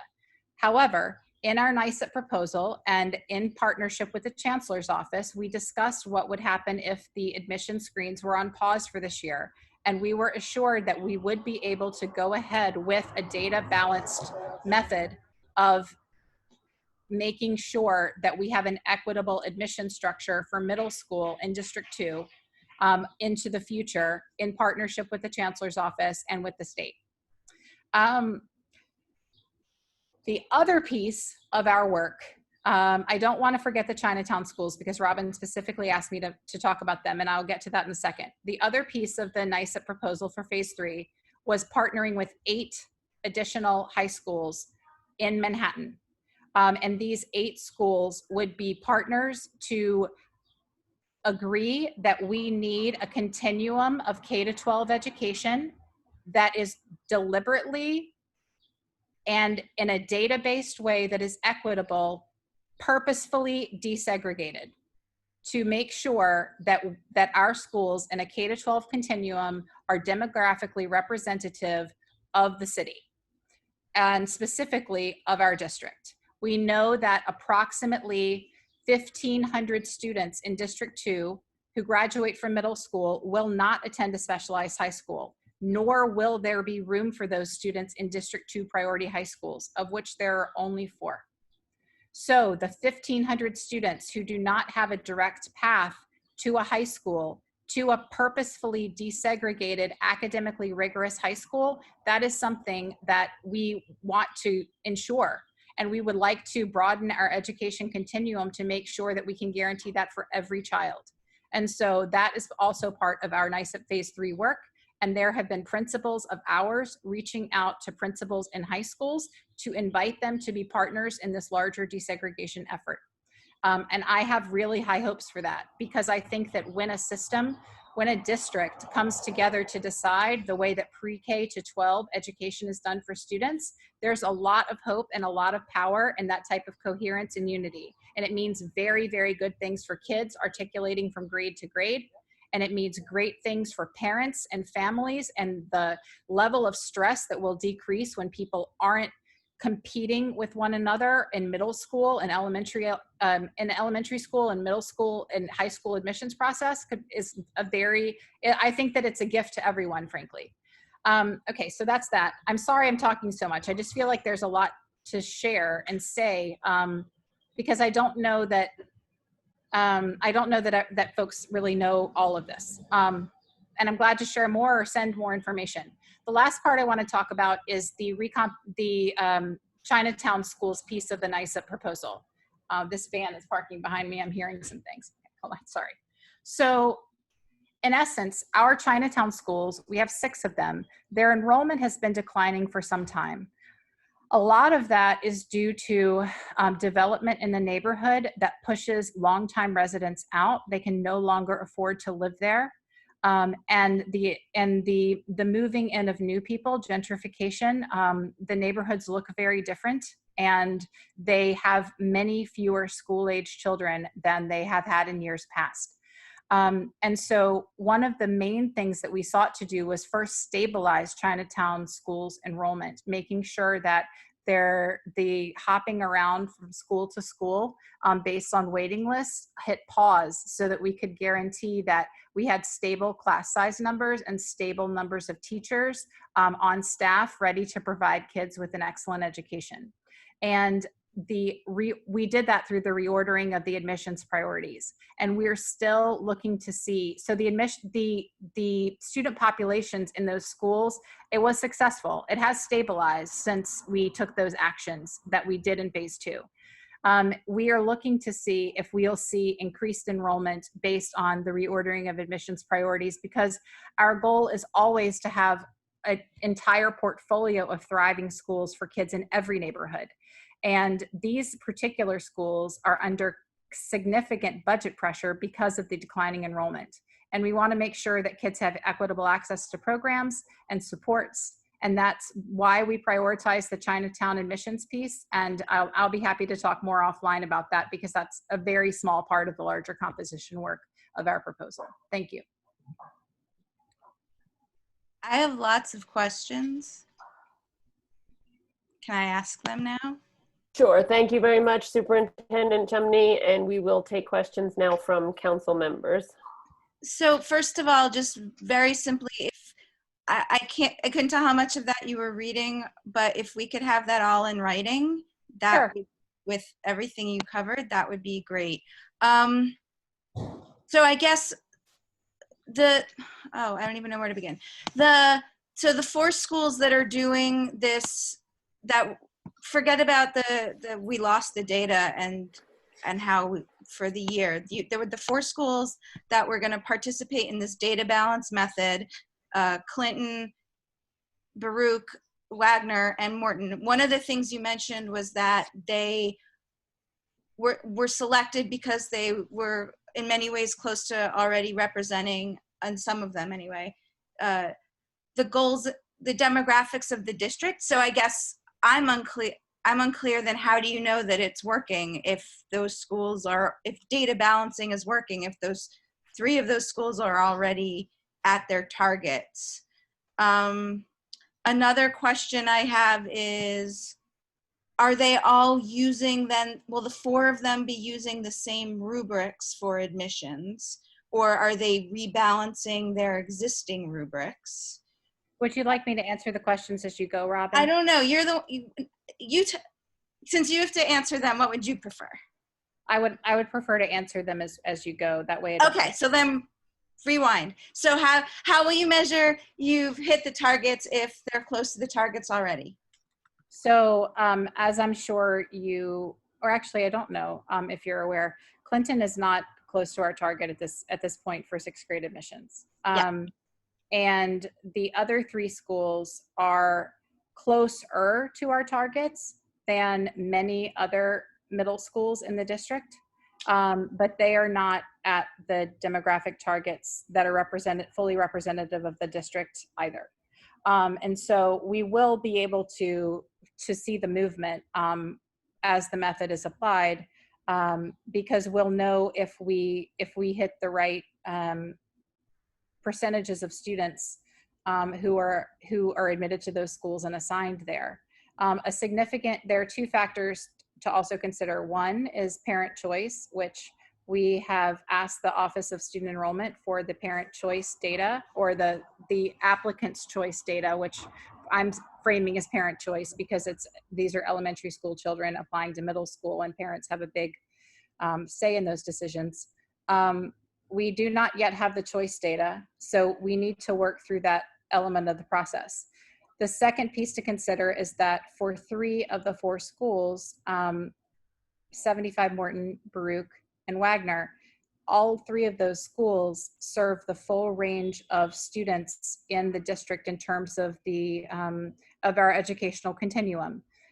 They all have students with special class mandates, meaning they're the former self-contained 12 to 1-to-1, meaning students who require the most intense supports academically in order to succeed, all the way to an accelerated class sequence or special class program, and varying academic programs in between. And so we wanted to make sure that the schools that we used were ones that were already successful and had capacity to serve a wide range of students, so that when we did the balancing, we were sending our students into the best prepared in terms of their professional preparedness, but also the warmest, most welcoming, loving climate that we could match them with.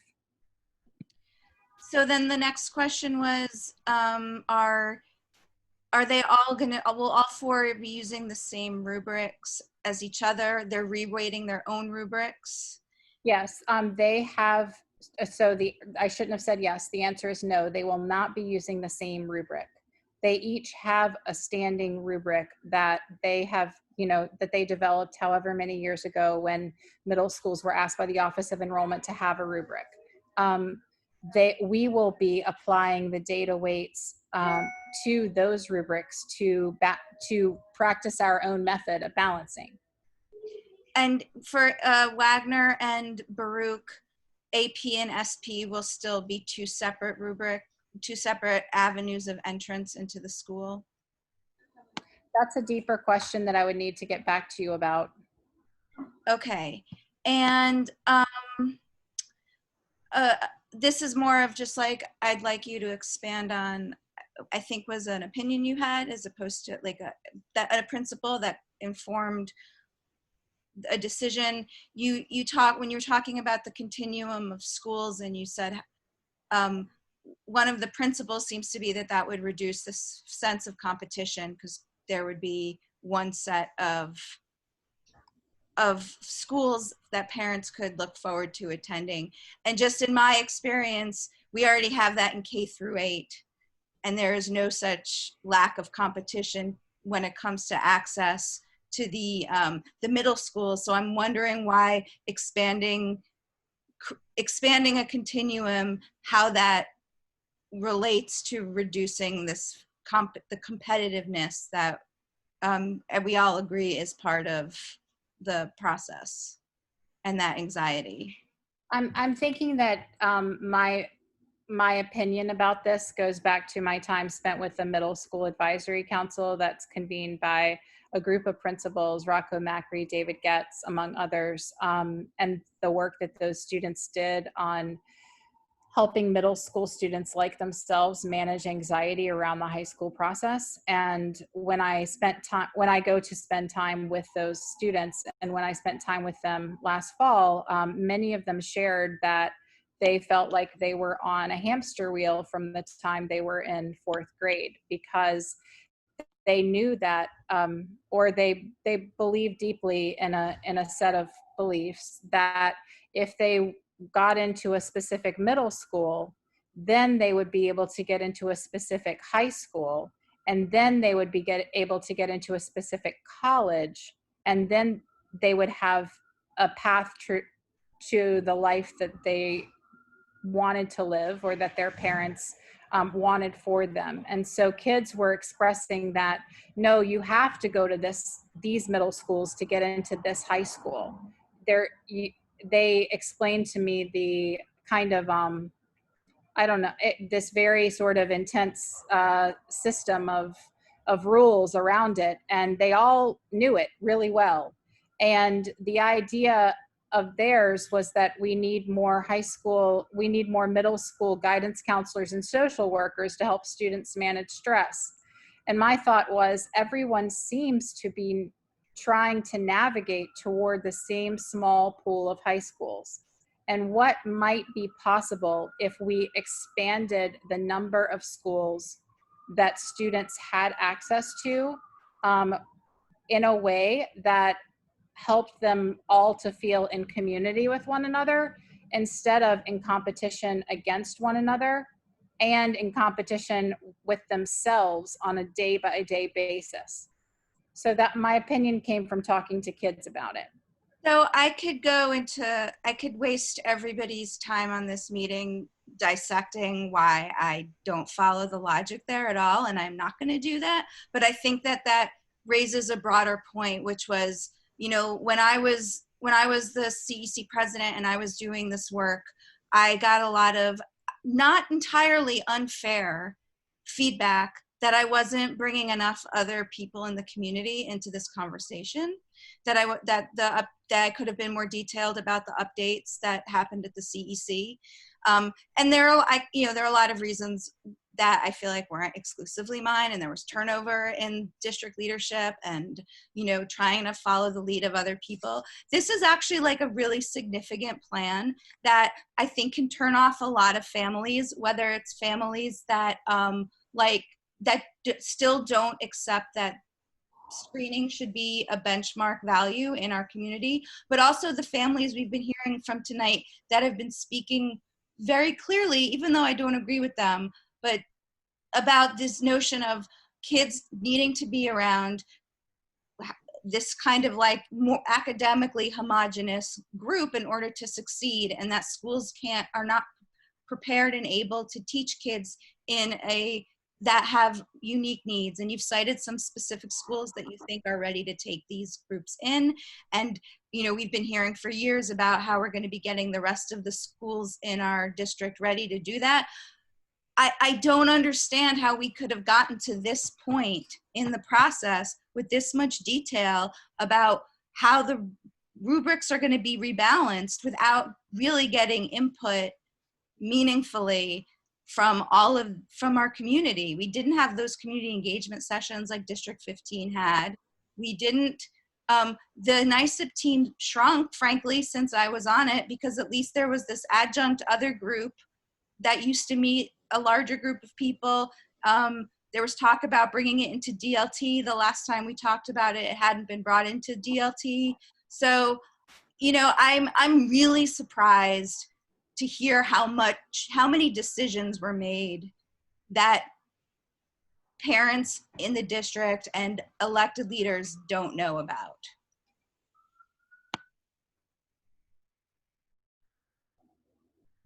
Do we have questions from any other council members or any comments from other council members at this point? Tom, you want to say something? Yeah, I just have one question. Just with class sizes being as large as they are right now in Donalda, and you know, with the budget probably about to go down, we could have increased class sizes. Do you feel that teachers are more effective teaching to students on the same kind of level, or do you think that they're able to, with large class sizes, my daughter's in a 33 kid class right now, teach to kids of all different levels at the same time? That's my question. That's really a tough one, Tom. I'll tell you that it, as a teacher, depends on what you're teaching and what your goals are for the class. And I think that there are benefits to homogeneous grouping, and there are benefits to heterogeneous grouping at different points in time. Okay, say math. That'll make it easier. Say a math class. Is it easier or harder to teach a room of 33 kids the same math lesson or all different ones at the same time? It's always the same lesson. Something must be going on. It's always the same lesson, but. Okay, so if the kids are on the Hey, same. Tom, don't interrupt. Let her answer the question, please. It is far more straightforward to teach a narrow range of students, and you can track that narrow range of students' proficiency over time in a very straightforward way. The same way that you can track the proficiency of a heterogeneous group of, I'm not trying to like double talk your question. There are benefits to both structures, and I think the major piece of this is it's not an either or. It's, do we have assessment mechanisms in place on a frequent enough basis to make sure that kids are getting the instruction that they need in those small groups to make sure that their needs are met in a targeted way? And do they have exposure to kids who are thinking ahead or kids who are still figuring things out that they can explain things to echo their own learning? And so I respect your question, and it's an age-old debate around tracking that fortunately, or maybe we will get into tonight. I guess I kind of wanted to loop back for one piece with Robin, but I see that she's not. I'm not finished still. yet. Robin spoke for 5 minutes. I just want a couple minutes. Oh, sure. Go ahead, Tom. Also, when you say small groups, do you think that it's important for students to have face-to-face time rather than in small groups on their own? But what the importance of direct contact with teachers to students, does that factor into it? Absolutely, yes. In fact, the information that I understand was shared today from our central office is that in the fall, it looks like the return to school guidelines have 1 teacher with 9 students in a classroom. And so these small group configurations are something that I should have probably shared in my report that we are getting prepared to embrace. Thank you. I do have a question as well. This is Eric.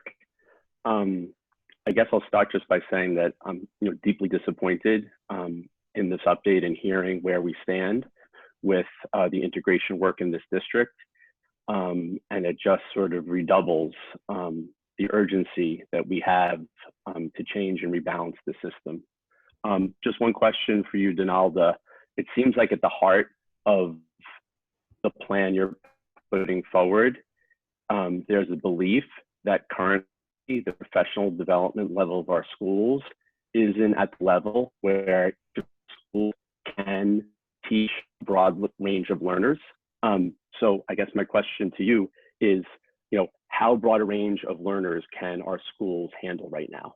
I mean, oh, I'm so sorry, Eric. I don't mean to give that impression at all. In fact, the one thing that I was going to loop back with Robin about was I must have been misunderstood. All of our schools at this very moment are completely prepared to accept any type of child, any learner. We're prepared to serve any child. We can do so in an excellent manner. We have reinforced our understanding of early literacy instruction, of mathematics instruction in a way that creates a tremendous amount of equity between girls and boys in classrooms and in dialogue in ways that we've come a very long ways in just 1 year. We have looked deeply at culturally responsive and sustaining practices. Our schools universally are accepting, wonderful places for kids where people are intensely expert in teaching children. So I do not, thank you for giving me the opportunity to clarify. We have extraordinary educators in our district, and I appreciate the opportunity to clarify that. No, great, thank you. I agree. Thanks for that clarification. Do we have additional council member questions for our superintendent? If so, unmute yourself and ask your question.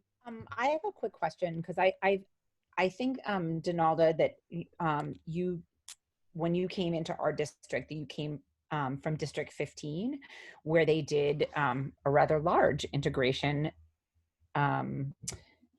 It was more than a pilot. They absolutely went through an entire process, and then they started on their way to integrating schools with a method that, you know, we'll see it may or may not work at integrating. And I just wonder why you did not look at that for District 2 when the template was sort of already in place, and you know, people have shown that it actually does work to integrate our schools. So I think that there are quite a number of differences between our two districts and between District 15 and District 2. And I just want to kind of address the question just by a little bit of a reframe and saying that this NICEP Phase 3 proposal is not my idea. This is the collective idea of the NICEP planning team, which includes a wide range of representatives, from folks who are parent representatives to people on this council, to our labor partners, to our principals, to members of school equity teams, to, you know, people who are serving in all roles in our district. And so it's a pretty wide array of folks that we asked for help with data analysis and to look at our disproportionality data. And then, like, you know, these are consensus driven decision-making processes, and ones where we partner with our chancellor's office to make sure that we have the support of the system and the partnership of the Office of Enrollment and the partnership of the Office of Equity and Access, Dr. Fergus, and other folks who are supporting us, to make sure that we're making sound decisions that consider the goals of the system, the goals of the district, that sustain the you know, good work that happens in schools. So this has been the confluence of a lot of perspective and support from lots of folks who are deeply committed to integration.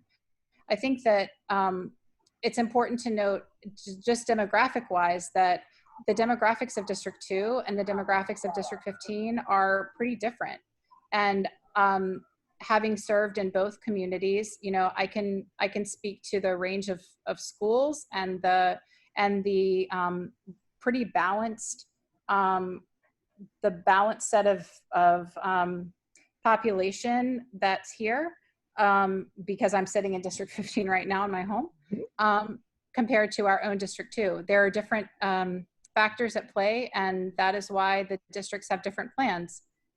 I mean, the only thank you, that absolutely, you know, obviously, yes, they are definitely different. And the only reason I say that is because as we see that 80% of our population, of our District 2 population, has 3s and 4s, it just seems to me that if you are,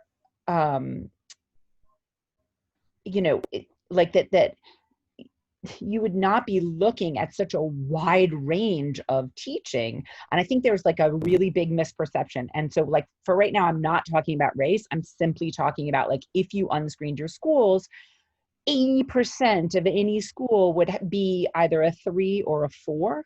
And so it seems to me that unscreening them, you know, putting into place, you know, other structures that would have things like, you know, parent choice and distance and all sorts of other, you know, things that you could play with. But if you really, like, did something where you unscreened, you would, in terms of what a teacher would have to teach to, 80% of those students would be, you know, well within the range of, like, teachable, movable. And in fact, many students who we know, I mean, this is like one of our problems in District 2, you know, might have a 3 in math and a 4 in English, and therefore not get into one of these schools who could, and these students could totally be capable of handling, you know, anything that came their way. And in fact, isn't it the job of these amazing schools to you know, press forward and say, hey, you've got a 3 in math. Let's see where we can go, kid. Let's take you there. Or a 2, I would argue. But anyway, it just seems to me that, like, setting race aside, which we shouldn't, but, you know, if we're just talking, because I see a lot of talk in the chat about, you know, oh my gosh, and my student's going to get bored and whatever. I mean, 80% of our students in District 2 are performing, like, really great. So so then, you know, I just want to bring back in, because at the NICEP grant meeting where Dr. Fergus talked about the disproportionality, I think that was jaw dropping for many, many people. And I wish we could give that presentation over and over and over again. I wish every school that it would be required to have the, Dr. Fergus come and speak in their SLT, and that those data points would be given out to the entire school so they can really, really see what's happening here, which is just dead up racism. Like, that's what it is. Let's call it what it is. So anyway, that's enough from me. If we have no other, sorry, Janelle, I wanted to cut you off, but I'll go back to you in one quick second. If we have no other, after Superintendent Chumney addresses Emily Hellstrom, I'm going to move on to committee reports. And Emily, if you have a students with disability report, we'll start with you, but Superintendent Chumney, go ahead. So Emily, I wanted to say that you're noticing that we have 80% of kids at proficiency, and that were we to unscreen, we would have, you know, those kids would be spread across schools, very similar. That's the goal of the data balancing work, is to make sure that we have an even spread of students at all ranges, and an even socioeconomic mix, that students who need the most supports are distributed to schools where we can make sure that they receive the very specialized attention that they need, and that no one set of high need students is pooled in any one specific or two specific schools. And so because our teachers and school leaders are ready to do that work, and because everyone, every principal has shared that disproportionality data for the district and for their own specific school, and they set goals around minimizing those disproportionalities in those three areas that I talked about for their schools, people are aware. There is tremendous consensus for a data balanced approach to making sure that kids have equal access to opportunity. There was a second piece of what you said that I wanted to share something with you about, but I don't remember what it was, and I'm sorry, but I'll catch up with you later. Thank you for that. Emily, would you like to start us off with committee reports? Yeah, sure. We had a great meeting on May 29th. We had close to 50 people in attendance on our Zoom call. Oh, sorry, I'm Emily Hellstrom, and I chair the Students with Disabilities Committee. We've been meeting regularly every month. In May, I put together a package of, a presentation of summer resources. It is no surprise that many students with disabilities have been deeply affected negatively by remote learning, and many parents are sort of close to a state of panic and really want to know how they can help their kids over the summer. So I started to do some research. I put together a presentation. We shared that, and people were really fantastic about putting their own ideas and things that they had heard about into the chat, and talking, speaking about, sharing supports and things like that.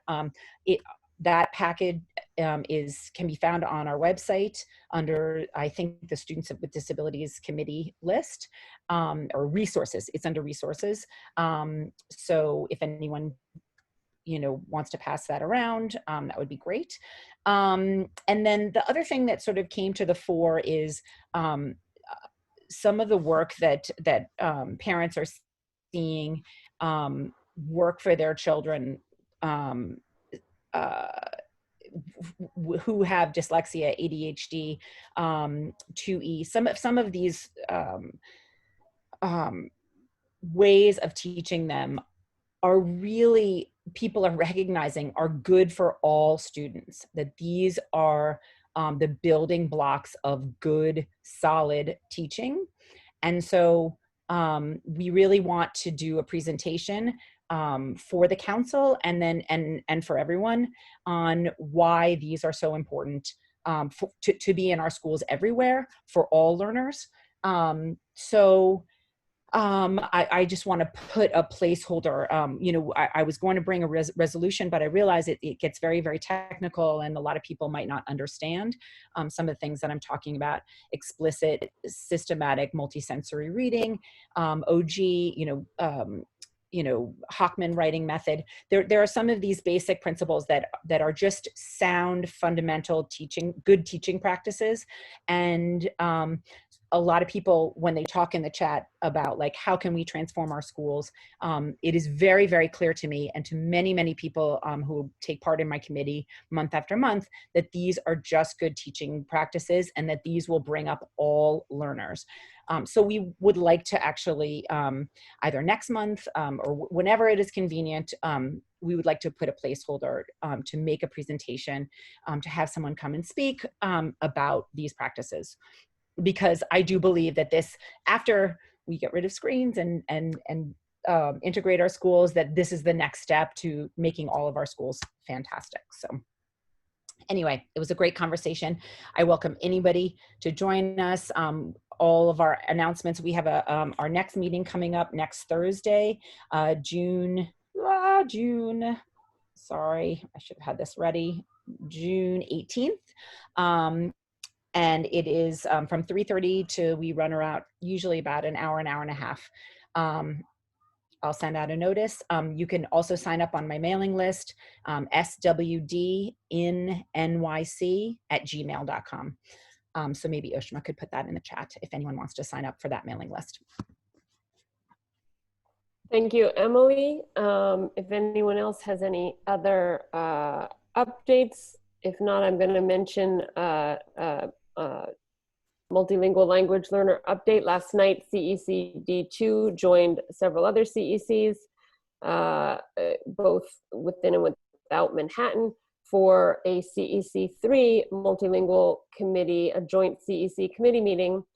And we heard yet again from many, many parents about the desire for dual language programs. And we heard from the parents who very effectively organized in District 2 to establish a French universal pre-kindergarten program at 76th Street. That program is completely full, with a wait list of over 100 parents seeking to get into the French universal pre-kindergarten dual language program. That is a one-year program because it's a UPK center, and those parents are now actively working, and we will certainly, I hope our CEC will continue to give the support that we've given them in terms of identifying now a K through 5 school for those families to go to in the following year with a French dual language program.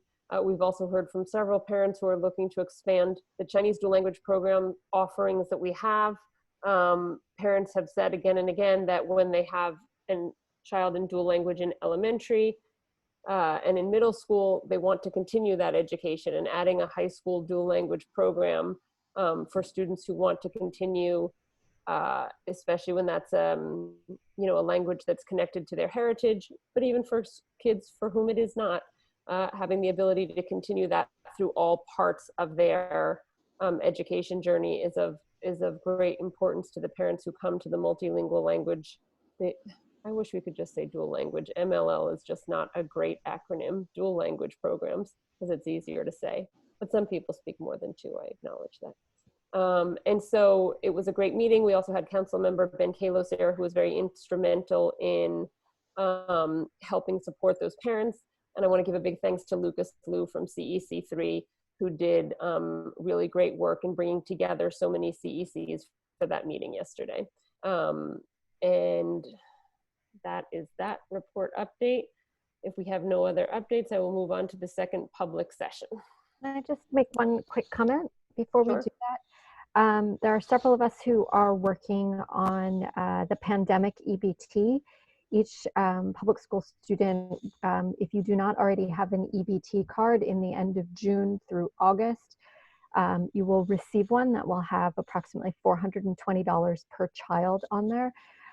For those parents who wish to donate that, we are coming up with a list of resources for a way to donate that money specifically to try and help students in temporary housing. So please stay tuned for chapter 2 of how the CEC D2 is going to be trying to help students in temporary housing. We don't have details quite yet, but we will be trying. Thank you, Ushma. And looks like we have 4 speakers. Is that the full speaker list, Ushma? So far, yes. I will put again the link in the chat to if you want to sign up for the second public session, but at present, these are the 4 speakers who have signed up. Okay, but we're going to go through these 4. So I would ask people to sign up now because we're not going to keep the public speaking session open forever. So William Dieppe, can I believe we heard from you in the first session. So let us find you and unmute you. Here you are. Thank you so much. Thank you so much. Good evening. I did speak in the first session, and I will continue to reiterate these points and continue to say that integration is vital. If we want to have a high quality education for everyone, we need integration. We need an equitable education where all students, regardless of their backgrounds, regardless of where they come from, regardless of who they are, have the education that everyone has. Removing screens will not remove the quote unquote hard work that other students have put in. All students work hard. Removing screens will simply say that if you want to have the education, the high quality education with the resources, opportunities that other students have, you can have that. Removing screens will not diminish anyone's hard work. If you want to have the resources, then you should do so. And so many people say that if you go to, why do you support the removal of screens if you go to a screen school? Well, first, what one of my colleagues actually said in the first session, we didn't know about this movement until we joined screen schools. Also, screen school, we do not know about the horrors. I personally didn't know about the horrors of this until I joined a screen school. I didn't get involved in this movement until I joined a screen school.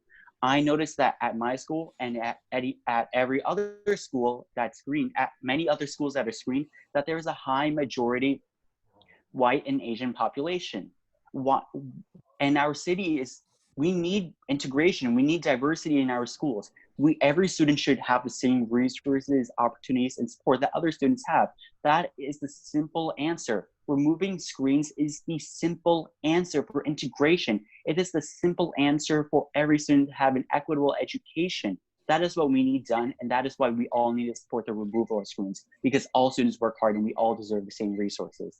Thank you. Okay, our next speaker, Len, do we have Kaushik? Yes, we have we're Kaushik unmuted. Das is unmuted. Great, let's go. Hi, I'll be quick because I spoke before. Just a couple of questions for Donald Chumney. Question, do you have any data on those, I don't know what you call it, the pilot program that you talked about, how the students performed? I don't know how you want to measure that, but any indications on performance, both at, special needs kids as well as high performing students? Donalda, sorry, Kush, I'll let you finish, but I want to clarify something about our public speaking session. Go ahead. And then lastly, before we voted on 137, could the proponents of that proposition please disclose how their PTAs voted on the surveys on screen schools, both for their schools and the schools that they're supposed to represent as liaisons?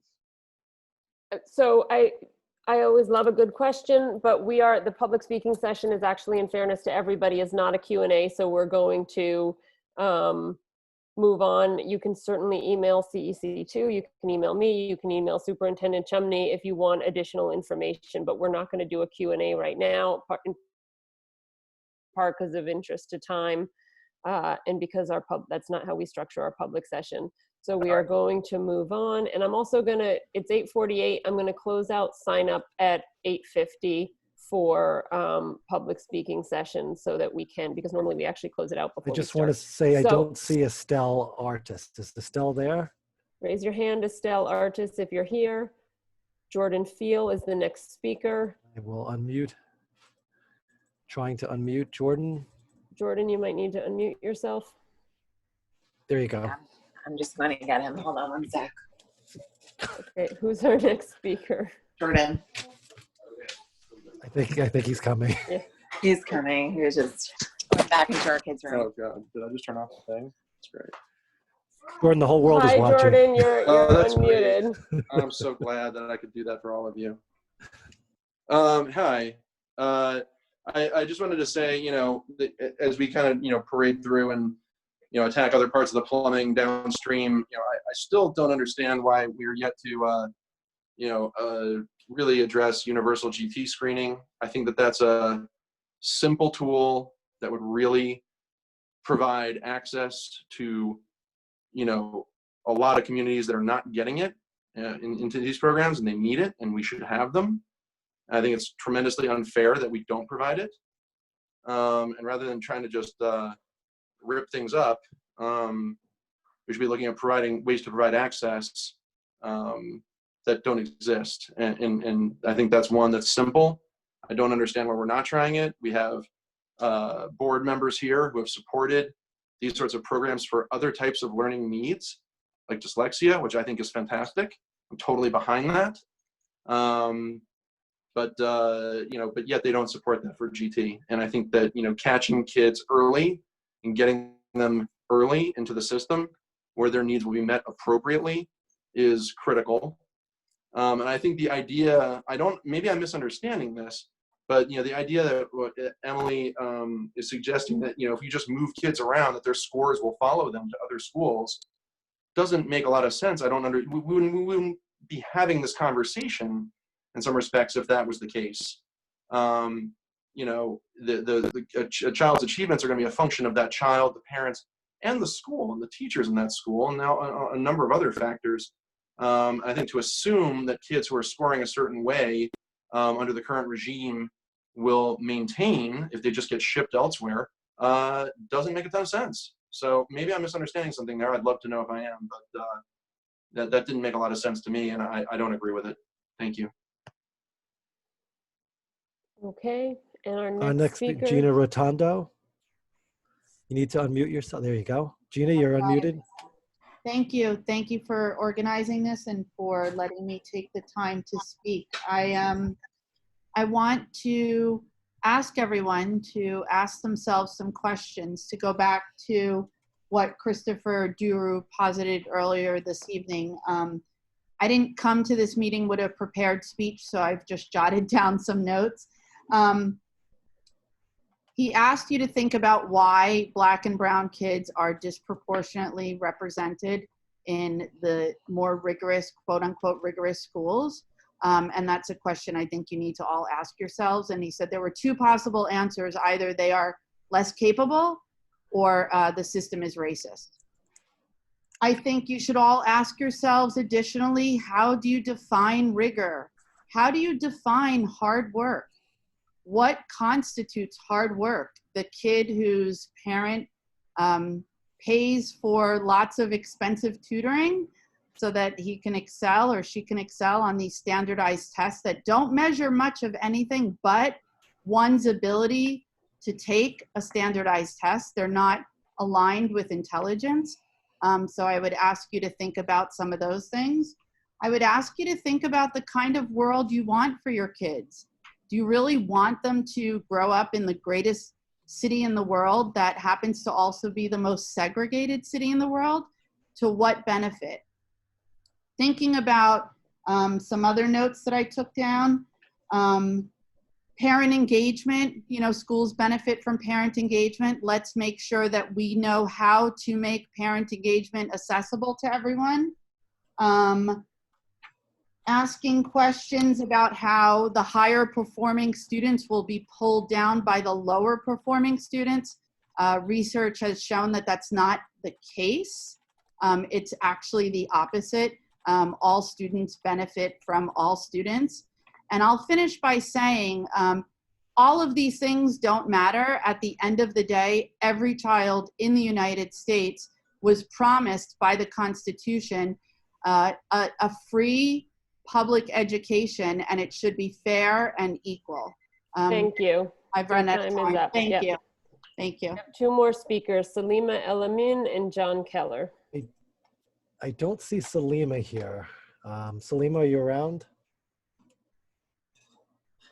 Raise your hand if you are, please. And if not, we will move on to John Hey, Keller. John, you're unmuted. John Keller? John, you'll have to unmute yourself. He was unmuted. Yep, there I Yep, go. there you go. Okay, thank you very much.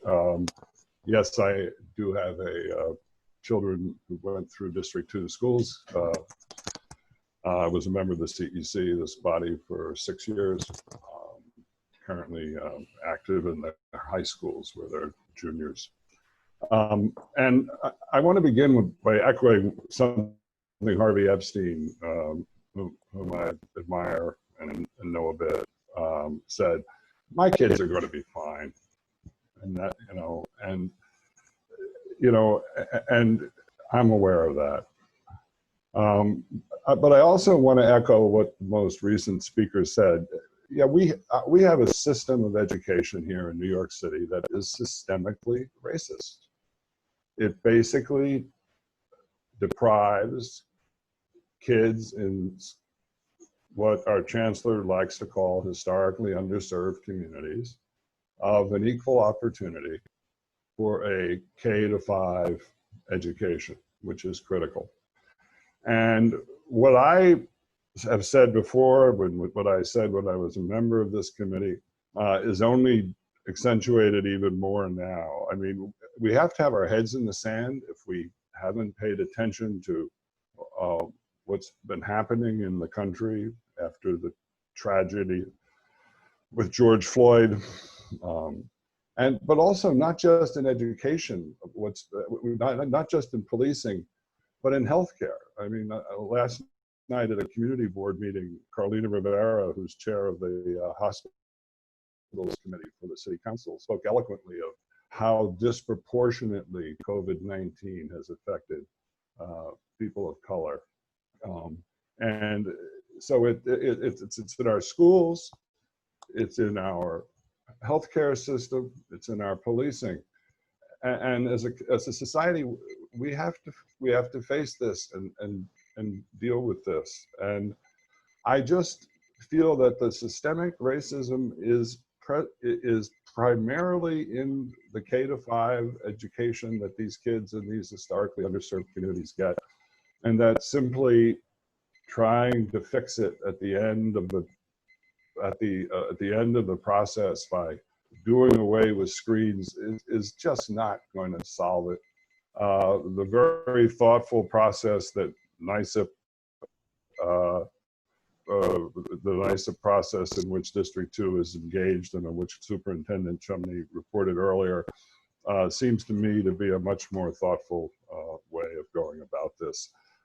So I'll be respectful of the time. I appreciate your allowing me to go a few moments over, but I just don't think simply doing away with screens is going to fix all of these underlying issues that are so great. Thank you for your patience. So Thank you. we And have that brings Estelle to and Salima, who were the last to sign up, if they are around and available. I didn't see. I don't see them online I right now. I just did a look through the room. If they're there, they can raise a hand, but I did not see They're them. not showing up on the list. Okay, we are going to move on to council discussion on resolutions, and we're just 2 minutes shy of 9 o'clock. So And hopefully I'd this like will- to please just call for all the impassioned parents. We hear you, we see you, but please be kind to each other. We will consider and discuss not using chat in future meetings. Please be kind to each other.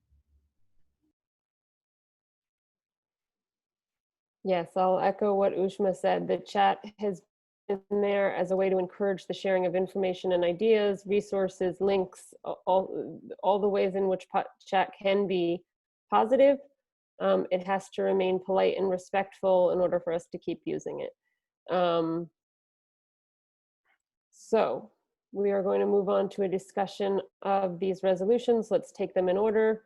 The first resolution is number 142 in support of establishing a fully integrated kindergarten through 12th grade continuum of schools for every student in District 2.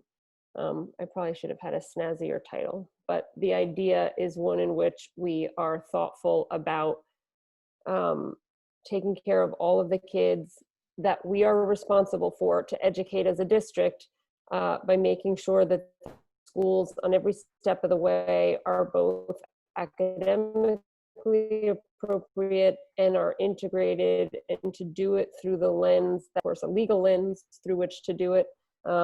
We can't use race as a factor to balance our schools, but we know there are overlaps between some of those categories of disproportionality and racial categories. And if anyone has any questions, thoughts, or ideas, now would be the time.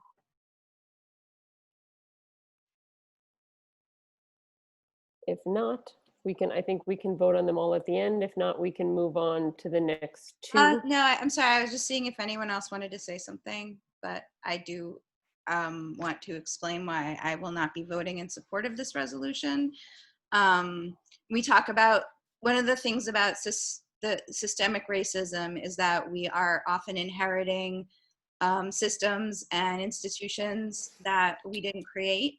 And we don't even necessarily know how or why they were created. Although, as we learn when we look at like the history of the creation of the police department, a lot of times it is created with the intent to suppress Black and Hispanic members of communities. So when you look at district boundaries citywide, for example, they were created in, I believe, the mid-60s, before the Civil Rights Movement. There was definitely intent in the way district boundaries were drawn to do some racial gerrymandering.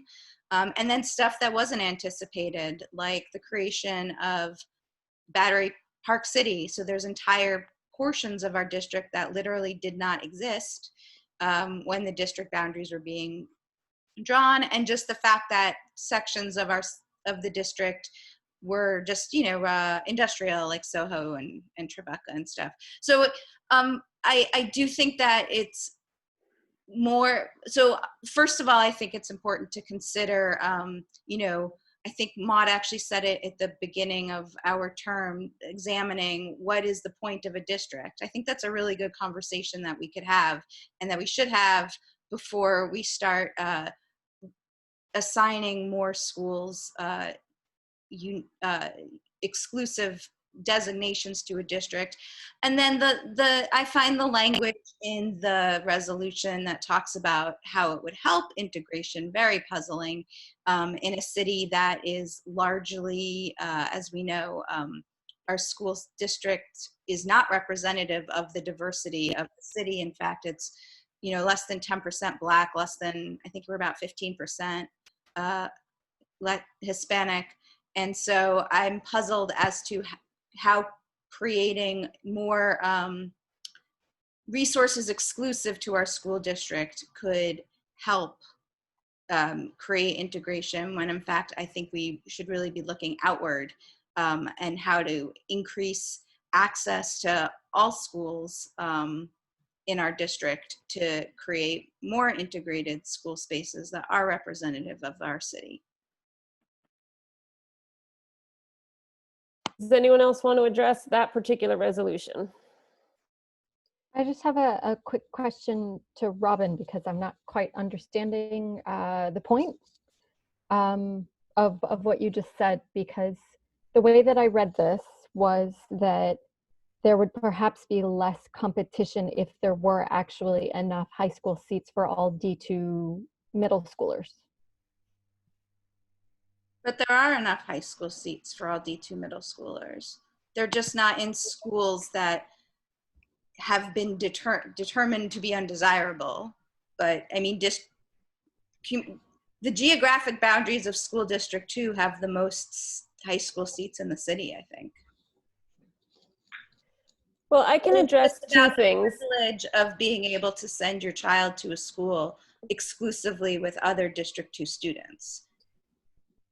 So I can address two things. One, Robin, you made a broader point about police forces and systems that we inherit.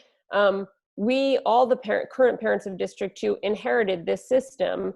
And I think it's helpful to go back and remember that the District 2 choice system of getting to apply to middle schools that we have now didn't always exist. In fact, a lot of the parents of my kids' peers who grew up in New York City remember the District 2 schools prior to this choice system. This choice system was put in place to improve schools, to attract people, and to keep them here. And we are in some ways the victim of our own success, because we have an extraordinary number, as the superintendent said, of really fantastic and good middle schools. That was not the case a generation or two ago. We had a great drop off of people sending their kids to local elementary schools and then leaving the school system. And the choice system was put in place to try to keep parents, to try to attract parents, and to try to build a robust middle school system. And it worked. There was a lot of success to it. I'm someone who's always very cautious about throwing the baby out with the bathwater, and I don't think we can presume that the upside of the system that we have now will stay exactly the same if we alter it completely and totally. I will also say that in response to what Ushma queried Robin about is, you know, the idea of a K through 12 continuum, of having a seat in a district. There's two things that undergird that. One, people talk about citywide data, but as District 2 parents, I can't control for Staten Island or parts of Queens or parts of the Bronx. It's not our mandate to do so, and it is also really, really hard to come up with a proposal or a plan that's appropriate for 1.1 million students. You know, we were given the data for District 2. That's what we're supposed to do. And yes, District 2 has different demographics than some districts, but what the plan was, and what the New York State Department of Education directive was, and what the New York City DOE has directed districts to do, is come up with a district-specific plan. And I think we've worked very diligently to do so. And Robin, it's somewhat of a relay. You started the process and the baton got passed to me. And here we are with a plan that we've all put some thought and effort into.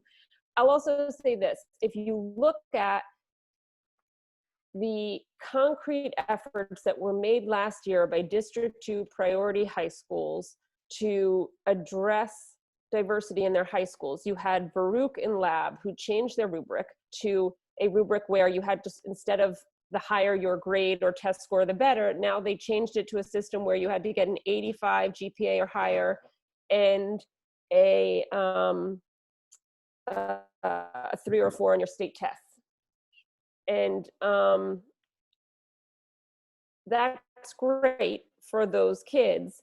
But what about the kids who score a 1 or a 2 on state tests, right? That still didn't include those kids in any meaningful way into the schools that have the kind of academically rigorous curriculum that those children could benefit from being in. And since we do have, as Emily points out, so many students who are strong students, and we know, as our superintendent pointed out, that one of the real crucial ways to help students is the quality of the teaching and the instruction. We need to have the schools where we can have those strong students go to and include all of the other students in the district who aren't as strong, who are struggling students, in a classroom that they can learn together that represents our district.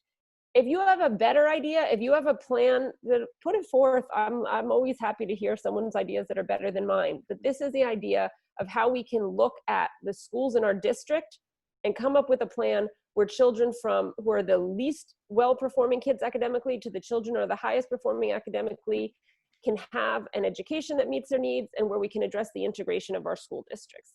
That's Maud, true. do you see this resolution as, so you see this resolution as being part of the NICEP work and growing and what I said related to the plan that is the plan that you hopes is expected to be rolled out? What I said when I introduced the resolution, and what remains true, is that as I drafted this resolution, I was informed by two things. One of which is the admissions errors that happened last year, and that you and Eric Goldberg and I worked together to address with the parents in our community in the halcyon days of cooperation. We worked together and listened to parents and heard from all of those parents how hellish, for lack of a better word, some of the process of applying to schools was for those parents, and the work that the disproportionality data that we heard from Dr. Fergus, because that, hold on one second. I'd just like to say, for everybody who's in the chat, I'm actually trying very hard to listen to my fellow council members. I'm not policing this anymore. And I'm going to recommend to the rest of our fellow council members that we do not have a chat in the future. Sorry, just saying that out there, but I think that it is more important that we all pay attention to the discussion right now. Awesome. And I'm fine if you want. Guys, I've stuck up for the chat as long as I can. And Ushma is a woman of very sound, good judgment. So if she says you're not behaving, it means you're not behaving. So that's something. The other thing I want to say is this. There has been a couple of students have said things. I think I wrote in quotes, and I apologize, I don't remember which student it was who said it. One student said about the students who always come out on bottom, and they said L students, English language learner students who always come out on bottom. That's just not true demographically. We have L students who have struggled enormously with academic learning, and we have L students who have far surpassed academically native English speakers in more than one district to school, and in specialized schools, and in other academically rigorous schools. So I think the categories of who is excelling and who isn't aren't quite as neat and tidy as some people would like to advance the arguments that are being advanced.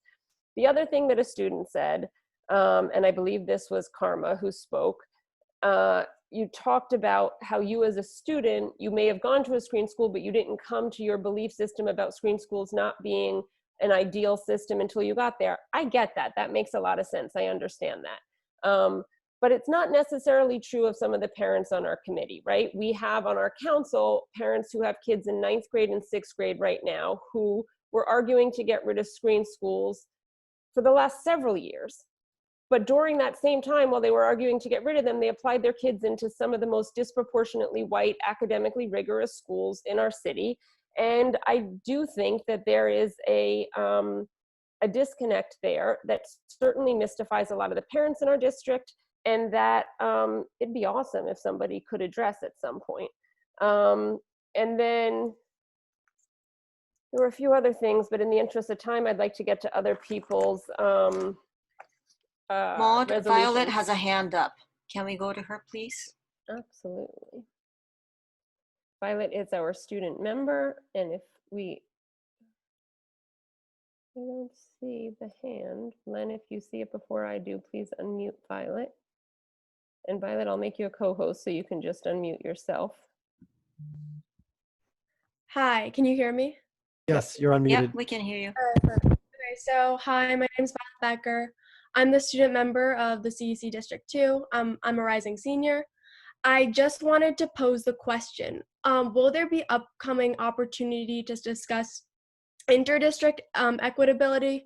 The reason that I ask this is it just seems like equitability is like a cross-district issue, and I'm a bit concerned with the exclusivity of District 2. And after that, I wanted to talk a bit about on the topic of screens. So should I let you answer that question and then I'll go into that, or should I just continue for a second? Sorry, to whom is the question, Violet? Oh, to anyone on the council that wanted to answer. Well, I do think, Violet, I think it's a very, very good question. And I think some of the proposal that is on the table that we're having the discussion about, really not in a very direct way, but in a roundabout way, is talking about inter-district equity. Because if you have a system whereby if you are privileged enough to be able to afford to live in Manhattan and haven't, you know, and basically you get in and you stay from kindergarten through high school and you are guaranteed a seat in that system, then by default, you are not necessarily going to achieve inter-district equitability. So, or equity, sorry. So in a roundabout way, not in a sort of a straightforward, this is what we're talking about way, we are discussing that. Okay. Yeah, I just want to add to what you're saying, Violet. There are different organizations or different groups within the Department of Education, parent groups such as Chancellor's Parent Advisory Council, that does deal with district-wide and city-wide issues. So, for example, I'm the District 2 representative on that group. So, but what you're mentioning, but you bring up it underscores the real point that we're a very segregated city based on housing. And if you look at the people who live in our district, certain areas, just like we're segregated in other areas of the city. So that's an underlying problem, and that's because of socioeconomic reasons. You could go on and on about that. So that that each district has different demographics, as Robin mentioned. Our district has different demographics from other districts. So it just compounds the problem. I just tend to look at this group, our District 2 CEC, really as us representing the District 2 parents. And while we're absolutely right to be concerned about citywide issues, and I think, we really do sometimes set the standards for how the city is responding to these issues, I think ultimately my feeling is to put our parents first and the concerns of our district's parents first. Right. So just to talk to that point, I understand that, but I also feel like as District 2, don't we have this opportunity to kind of challenge that notion and because we're making decisions for District 2. So I just wanted to say we could, just to make the process more equitable, we could, just challenge that and and make ourselves more inclusive. But I do understand what you're saying, how there's definitely other organizations and ways to help that. Okay, can I go on to can I talk about screens? Of course, your floor is yours, Violet. Hi, thanks. So people just like today have expressed their unhappiness with taking away screens, and I've heard arguments that screens, that taking away screens would punish the kids that work hard, and people have been saying that they want to keep a system that already works. I just want to say that the fact of the matter is that screens have caused major school segregation, and people in lower income communities without access to certain resources that others have access to aren't getting these equal opportunities. So how exactly does this system work right now? And the screening system is just systemically discriminatory, and children that work hard and mainly affluent communities experience the benefits. So that's not taking away the fact that children are working hard. It's just saying that the children that work hard in these specific communities are experiencing the benefits. I just wanted to clarify that. Yeah, that was all for me. Thank you for answering my questions and letting me talk. Thank you, Violet, for being here and for serving on this Can I council. address that one? Or did you want us to address If you have a Yeah. No, you can address whatever you want. You can address concerns about the resolution, Tom. The resolution, I can wait. I want to talk more about 147 than I do about this. Should I just table that for now? Because I do want to answer Violet's question about equity in the screening process. And I think it really needs to start, and I'll just say this right off the bat, it really needs to start earlier than the 4th grade tests. I think if we're going to search for equity, we shouldn't be starting in middle school. It really needs to start a lot sooner, because otherwise you're going to have students who, due to no fault of their own, are unprepared for these things because they're not getting the same access that other students get. And I completely agree with that point. But I just think we need to start earlier. Is my point. Sure. If there's no other questions, we'll move on. I'm going to make one final point. Maud, excuse me, can we vote on the resolution right after we talk about it? And then otherwise we're going to keep talking about screens and we're never going to get to the resolution. If the council, I'm Well, not that's opposed not to how doing we it. generally, yes. I mean, that We is can not how we discuss- generally go through it. We usually discuss the resolutions and then come back and vote. I'm not sure why I tonight think should be Eric's different. right about that. I think we usually do it that way. If there's a proposal to do it differently, I'm not opposed to it, but I'm also not opposed to keeping it the same. I think we're going to vote on them all at the end anyway. But since be consistent, I ask parents to state where their kids go to school and if they're District 2 or not, because that's the way we usually do it. And to be consistent with that, since we usually vote on all at the end, we can stick with that and do it that way, to be consistent with how we usually run our council. So moving on to, but I was going to say something and now I forgot what it was. Oh, I know. The one thing I'll make one final point since I'm the author of the resolution, which is this. Because this is a District 2 specific resolution, we hear a lot about privileges in District 2. It's really important to remember that not all the students in District 2 and all the families are privileged, one, but two, what was very, very revealing for me and eye-opening for me from the listening events that the we ran was how many non-District 2 districts, all 6 of the districts in Queens, Staten Island, plenty of parents in both Brooklyn and Bronx were held opinions that were very similar to the District 2 majority opinion, what seems to be the majority opinion about preserving screens. And in Queens in particular, many of the community members who spoke up strongly in favor of preserving academic screening were immigrant communities and low-income communities. So what I said before, that it is not such a neat and tidy connection between wealth and privilege and access and academic success just holds true. And so when I hear people try to reduce the conversation into something very simplistic, I am frustrated because it is not actually an accurate reflection of what parents all over the city and all over our school communities have been saying, that I have heard as I've listened to families. And I've listened so much in the last few weeks from communities that I haven't had the opportunity to hear from before. So that has been, I have been appreciative of that opportunity. Right. I'd like to add, Maud, I'll go on. Sure. No, Yeah. I'm ready to move on. So if you want, if Eric No. has the last comment, does anyone else on this? Eric, you'll speak in a minute, but if anyone else does, I think it might be time to move on after Eric speaks. Eric, go ahead. Okay. I just want to address I feel a need to address the latest comment you made about there being a majority opinion. And I think tonight we've listened to students, to families, to legislators, to educators share with us their belief that this system needs to change and that screening needs to end. And for some reason, these voices don't register when you think and listen about the voices of District 2. And I don't understand why some voices are silent in this district and others have meaning. But at the meeting this month, at the meeting last month, we heard from people across District 2 asking us, pleading with us to rethink our screening process, to think about equity. And it is unfair to those voices that should not be silenced, should not have an insinuation that they are not part of District 2, because people don't like what they're saying. They are part of District 2. They came tonight to have their voices heard, and they should not be silenced. I'm not silencing anyone. I'm sorry, I need to jump in there because I put a budget forth that had a budget for polling to see what parents thought, and everybody on this council voted that down or didn't put it up.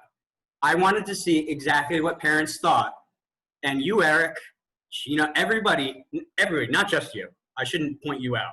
Nobody put that up. If we really wanted to know what parents thought, we would poll them. And nobody wanted to do that. Just to make that clear. Okay, can I just speak momentarily? First of all, guys, we all need to let's just try to maintain civility here. I just want to say, just Eric, to your point, I think there was a concern earlier about the people who spoke tonight just identifying themselves, so we kind of know whether they're District 2 parents, and a lot of them did. I recognize that. Our District 2 President's Council, which we know is made up of the PTA presidents or the school designees. We actually did a survey. We didn't have to, Tom, we didn't have to have a poll. We did a survey. Just under half of our representatives were able to actually get some feedback from their schools, and they were overwhelmingly, the District 2 President's Council was overwhelmingly, I think it was 78, 80% were in favor of maintaining the current system of screens, and then overwhelmingly in using grades, whether they were the grades that were up to the time when school stopped. So we do have an indication really on the grassroots level from our district about how our parents feel. And I view that, and you're welcome to, we have our District 2 President's Council meeting.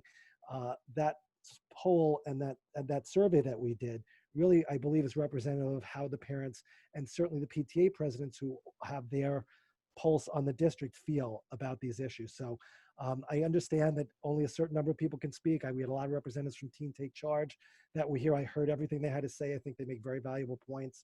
I don't like it when we draw generalizations about a few people that talk here, a few people that talk there. And that applies for everyone, whether it's people we're throwing 70% around, things like that. All I can tell you is that we did a poll where we tried to do it as fairly and accurately to gauge what District 2 parents really felt on this. Our District 2 leaders, our parents, our representatives. And Robin actually was one of the people who submitted a survey because she is one of the school's designated representatives. So her opinion was counted in that poll too.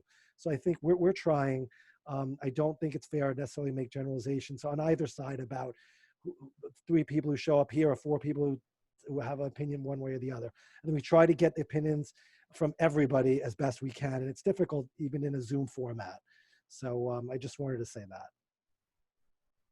I would just add to that, because Len, I appreciate that you did a poll and took the time to do that. I would just say that polls, as we know, can, unless you're, a pollster, and in fact, even if you are a pollster, you can create a poll that gets a certain result, a result that you want. In fact, actually, Maud, I believe we sat in a meeting together where you were like, I think polls are useless. I don't think we should do them.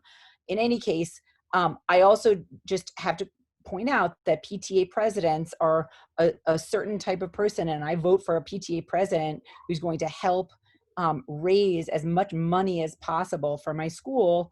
And that is the type of person, myself being one of them. I was a PTA president for 3 years. It's the type of person who, has it's a certain type of person who is a PTA president. And I'm not saying it's a bad person. I'm just saying it's not necessarily representative of the district at large. So I just think it's hard to draw conclusions from that. I mean, that is the other piece that we have not even mentioned at all, which is that the schools in District 2 have the ability, or certain schools in District 2 have the ability to raise upwards of some $500,000, $1 million extra dollars for their schools. That cannot be discounted, that money. So I just put that in there as well. I'm going to jump in. I'm sorry, I know we're moving on. Independent polling is what I asked for, not scientific independent polling. That's what I asked for. Yeah, and I had a lot of questions. Yes, I just want to jump in quickly to say, yes, you can poll parents. Yes, PTA presidents can weigh in. Yes, PTA presidents can even have their members weigh in. But we have to recognize that there are marginalized groups of parents within our schools. That's what systemic racism is. There are parents who wouldn't even think about joining this space because they don't need to hear people talk about their kids the way some people talk about them. There are parents who are trying to hold on to their jobs and they really can't be taking any polling about admissions methods. There are parents who are essential workers. They come home and they can't think about middle school admissions or high school admissions. We have marginalized groups of parents in our community that we're not reaching, and you have to recognize that. Yeah, that's what scientific polls are. They seek out to try and get those people. That's why they're scientific. They do it with elections. You're not a pollster, neither am I. That's why I wanted to hire a professional. It's as simple as that. And I just want to add that it's not always because they can't, because they're tired or because they're working hard. At least 2 people I reached out to who were not white said they weren't going to come to this meeting anymore because it was such an uncomfortable place for them. Someone that had told me they were going to sign up tonight. So they have the time. They just find it to be a very hostile space to continue to hear themselves be characterized as not working hard. Their kids don't work hard. They don't care about education. All of these tropes that keep getting trotted around. Okay.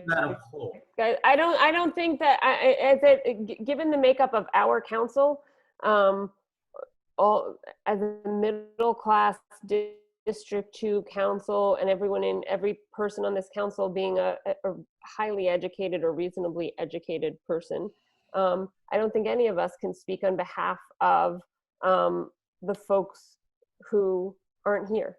You can speculate as to what people who are not here would say if they were here, but most District 2 parents are not here. Most District 2 parents never come to a CEC meeting, and the folks who don't come to these meetings and don't participate run the gamut on socioeconomic status and every other indicator that we can use. So I think,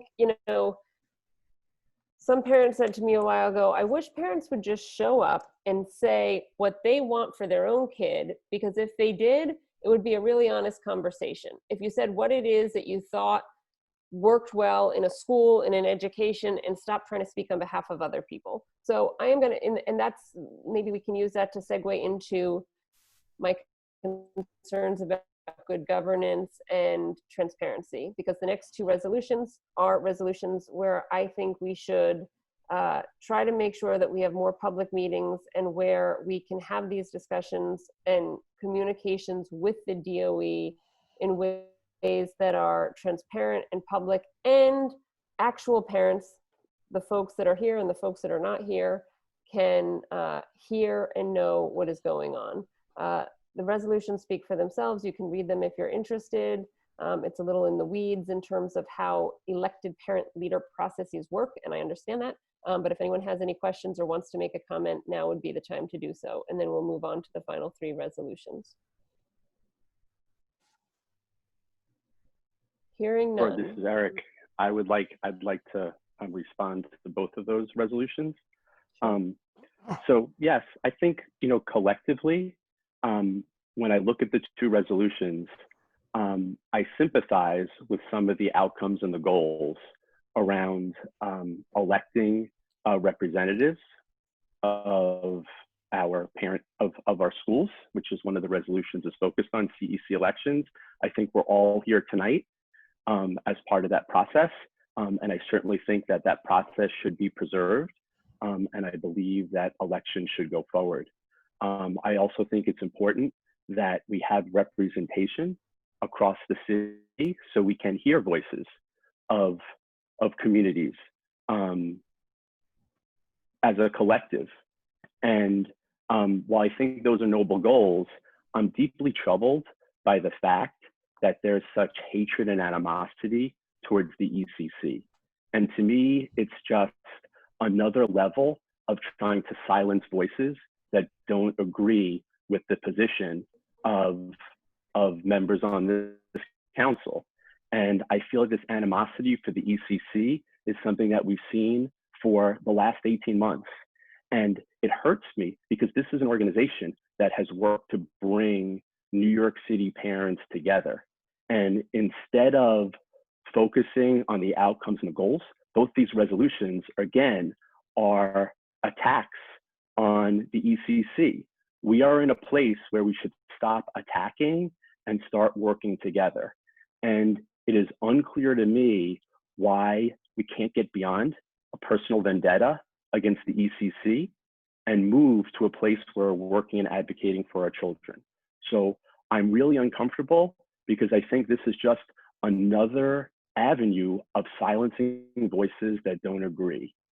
And that is problematic to me. I support many of the goals of those two resolutions, but I am absolutely opposed to the construction of them and the intent. Can I jump in on that? I just want to say that the ECC does do a lot of great things, and I support a lot of the things they do. The issue that a lot of people had was, one, that they weren't being transparent. The meetings are not open to the public. That's a fact. Two, they were kind of masquerading as a quasi-governmental organization when they were just an advocacy group, which is okay because they're advocating for a lot of good things.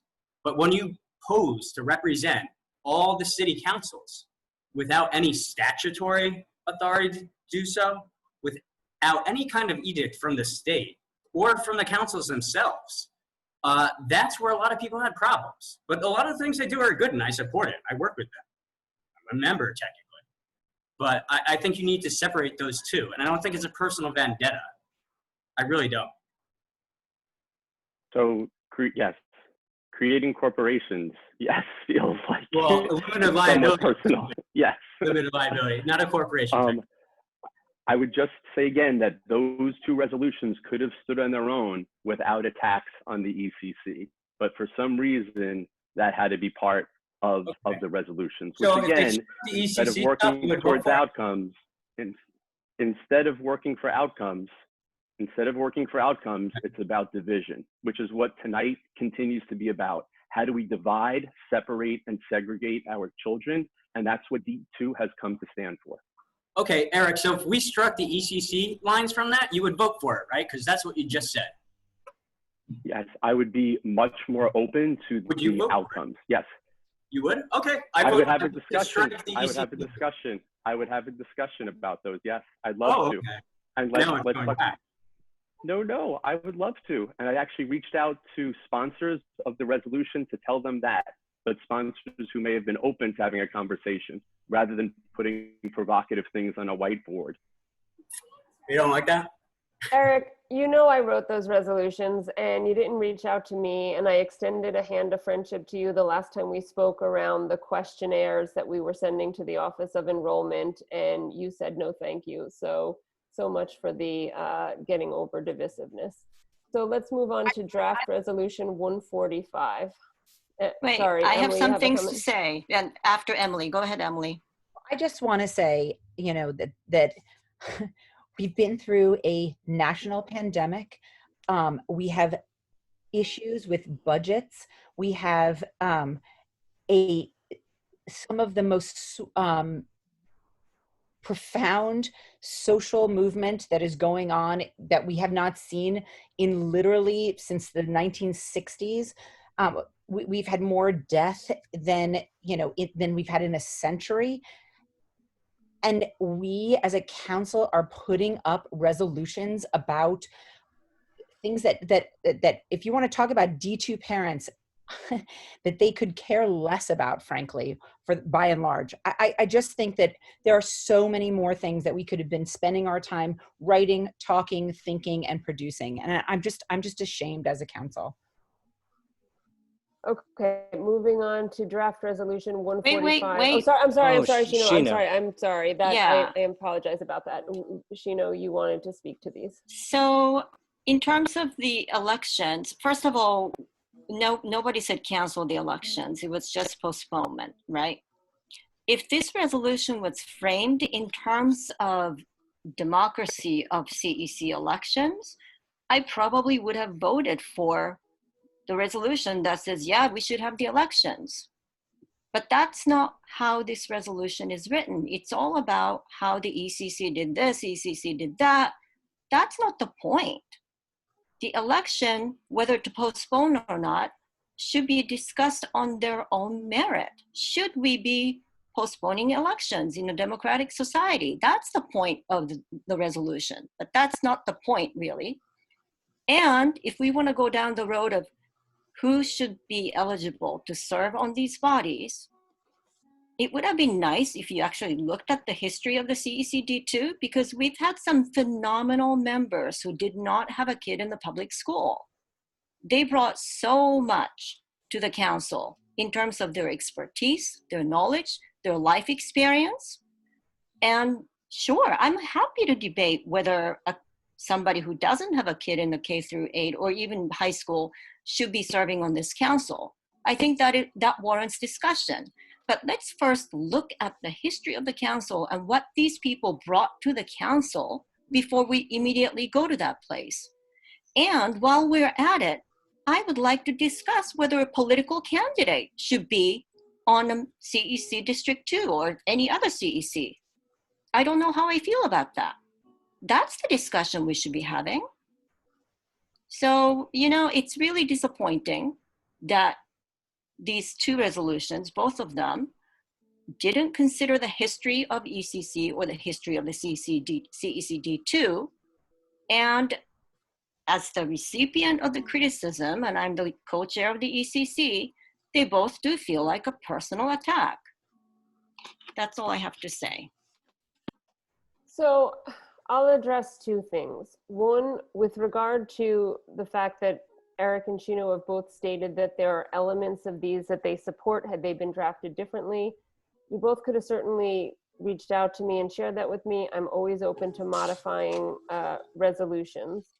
I would say that I felt enormous frustration and continue to feel it, that I had to hear from Deputy Chancellor Adrian Austin, the DOE's very robust consideration of not holding CEC elections this spring at an non-public ECC meeting. And I felt that frustration because in a private meeting, the parents of my district, had I not written these resolutions and had I not shared this information, would have never heard it. And I don't think the fact that the DOE, right, the law that got changed in Albany to change who selects CEC members is a law that passed.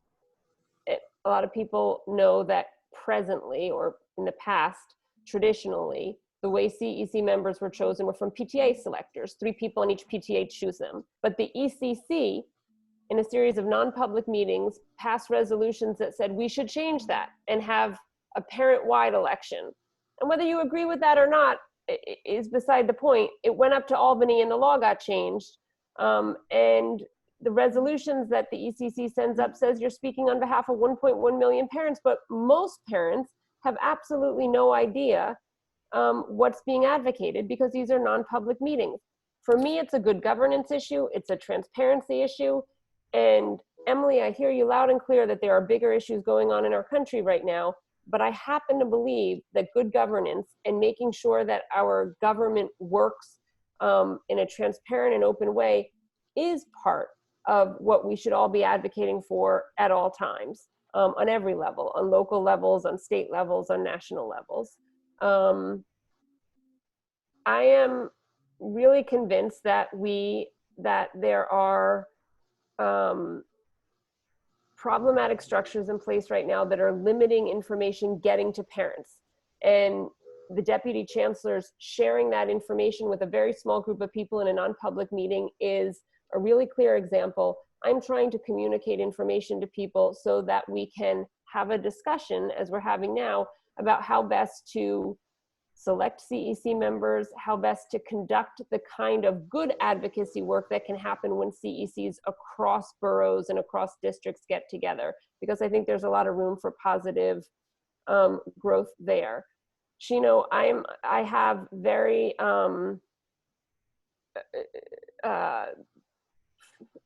anyone who's running for office, and I am not the only CEC member who is under very strict guidelines as to what you're allowed to talk about when and where, sort of which hats to wear at what time.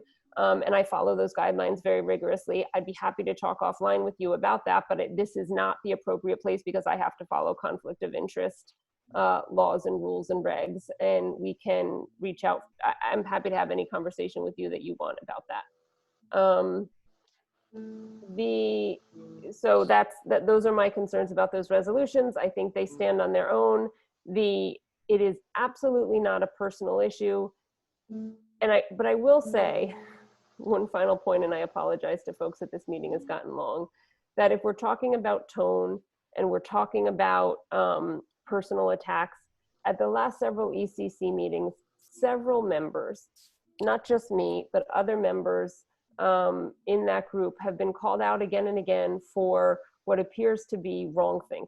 Like, you're not allowed to think a certain way in the ECC if it doesn't agree with leadership. And I think that organization would not face some of the resistance it does if it was really a welcoming, supportive, and affirming environment for members who have different ideas about how to improve our schools. It has not proven to be that for many members for quite some time.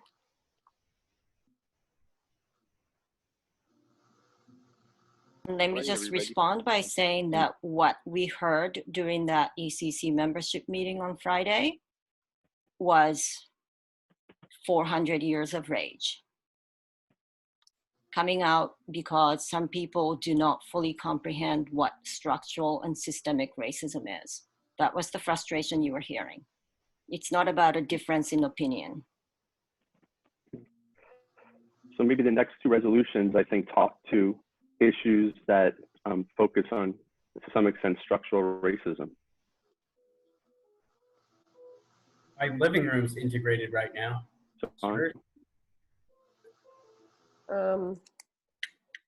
I've just realized after all that very thoughtful conversation that we're not recording this meeting. No, we are recording this meeting. Are we recording? We are. Okay, good. So we can post it. That did just happen. Okay. So does anyone have anything further to say on the resolutions we were just discussing? If not, we'll move on to the next resolutions. And that is draft 145 Summer Youth Program.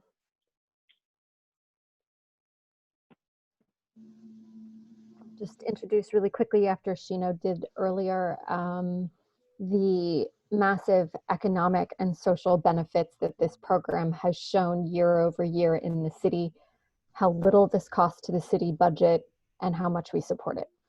I think all of the details are in there. This is a very simple, very straightforward resolution. I agree. know that Shino and I were both supportive of this, partly given Gail Brewer. We are both Gail Brewer appointees to the council.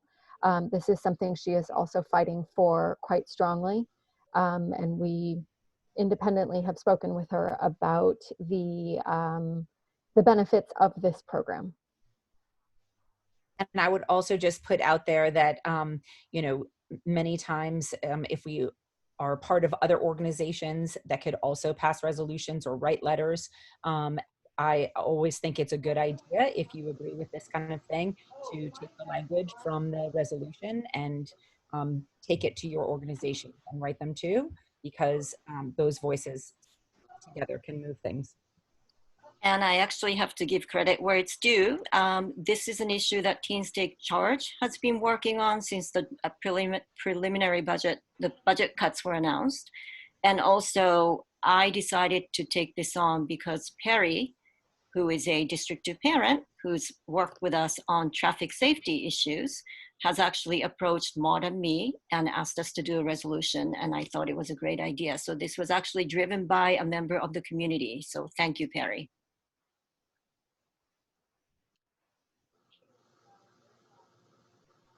Yes, that is true. Perry has been a very active supporter. Okay, I think we're ready to move on to resolution 146, reforming school safety. I'd like to be heard on this one. If I may, it's very rare that something really gets under my skin. I'm a little disturbed by this resolution. I have had kids that have attended 6 different public schools. I personally have attended 3 public schools as a student. In all but one of those schools, the school safety officers were people of color. I'm a little disturbed. I'm actually more than a little disturbed in some of the language that's included in this resolution, specifically where it states here in number 6, the presence of police officers in schools imposes a climate of fear and intimidation in school communities. I think our school safety officers are, my experience, has been some of the hardest working people. They are very, I've never seen anyone act in an unkind manner. If there is some problem involving officers in District 2, I have never been made aware of it. I don't know if our superintendent is aware of some existing problem where there have been complaints about school safety officers in District 2.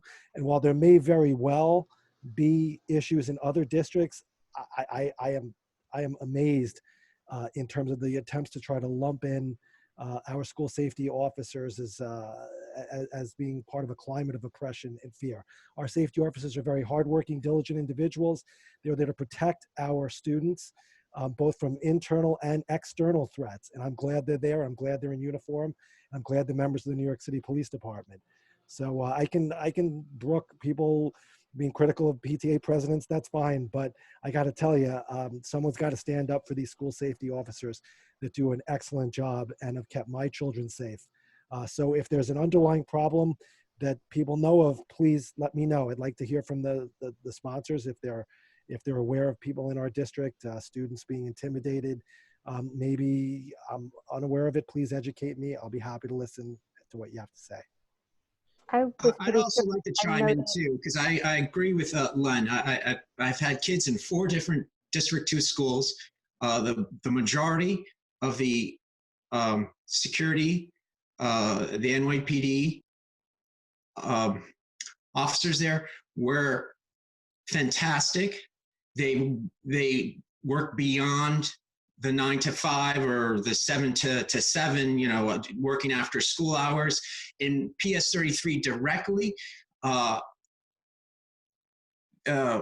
we've had incidents where they've stopped people entering the school with knives. They've protected our children. I haven't heard one incident in District 2 in a decade that I've been affiliated with children in this district where we had one issue. I'm a little bit shocked at this. They're part of the community. They're part of the PS 33 community. When we attended there, they're part of Wagner, part of I don't know. I'm just a little shocked. I think we're branding them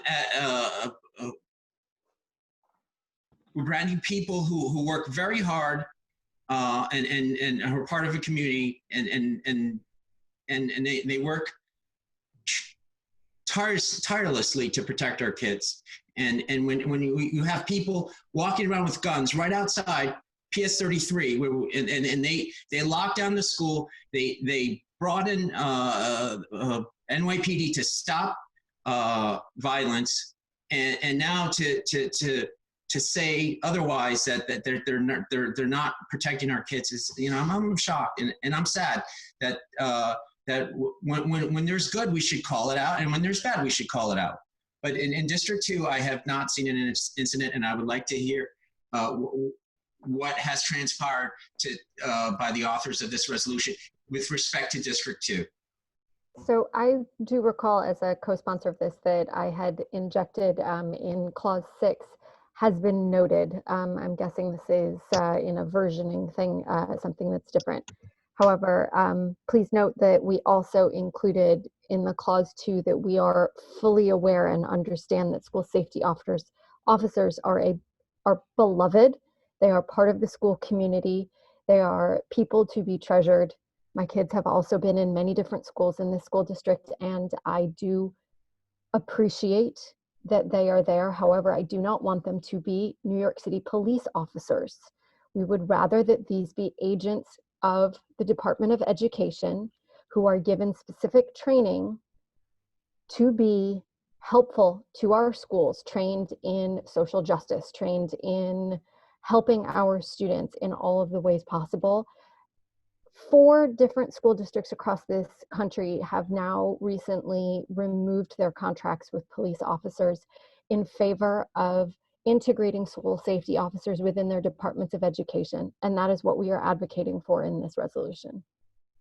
Can I ask a question on that? I'm sorry. So as far as budget is concerned, are we paying the NYPD right now? Is it a contract that we can cancel? Yes, we are paying NYPD. Okay. Yeah. All right. Somewhere around $300 million. Do you per think year. that do you think that the DOE could actually handle like an extra thing like that right now? Yes. I mean, yes. all right. Is school violence, is gun violence, has that disappeared just because of this pandemic? I mean, I don't know what's transpired here. My children have been in a school where there's been gunshots right outside the school, where people with knives have come into the school. Has this disappeared? We don't have people. We're not planning to have people protect our children anymore. I don't. No, we're not saying eliminate the school safety agents. School safety agents should not be police officers. We want them to be school safety officers who work for the DOE with appropriate pedagogical support skills, but at the same time, protect our kids. And I think we're lucky in District 2 that we haven't noticed these school safety agents not behaving in ways that we want them to toward our children. I think they have been wonderful school safety agents. I've had nothing but wonderful school safety agents in all the schools that I've been noticed.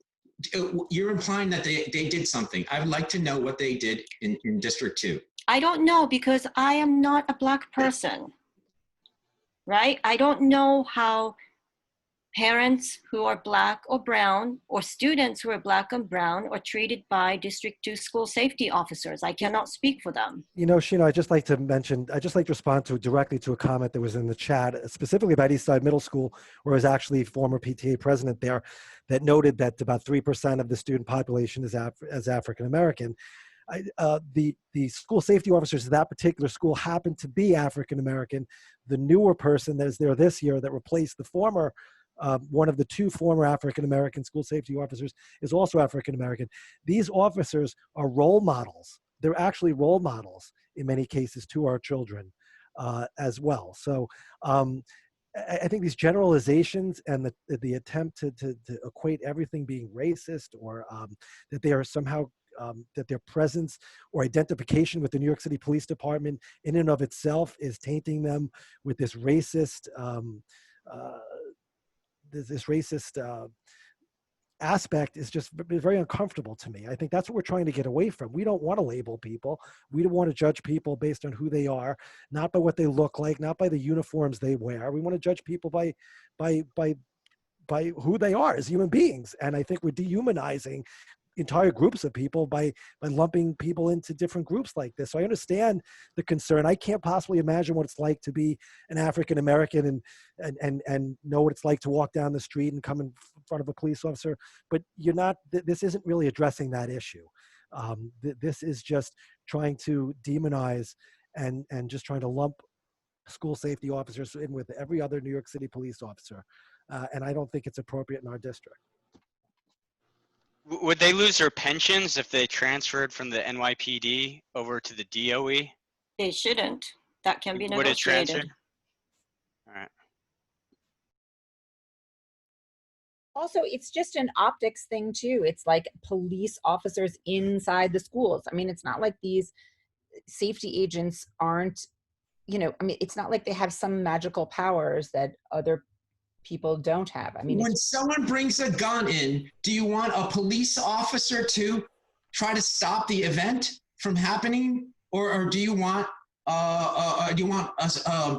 someone who's going to discuss issues that are unrelated? I don't know. I don't understand. And I think you're missing the point. We've We're had not so many saying, incidents in this country, and I and we hate are not guns, saying that but the school we need to also have some protection for our kids. And what I've seen amazing jobs by our school safety agents at PS 33, and it's a balance.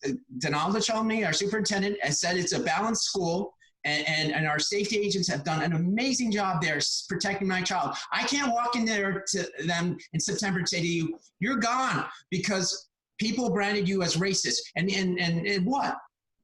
Then What we're do not they do? saying that They're saving our, they're protecting our kids, and that's how you want to treat them. I don't understand that.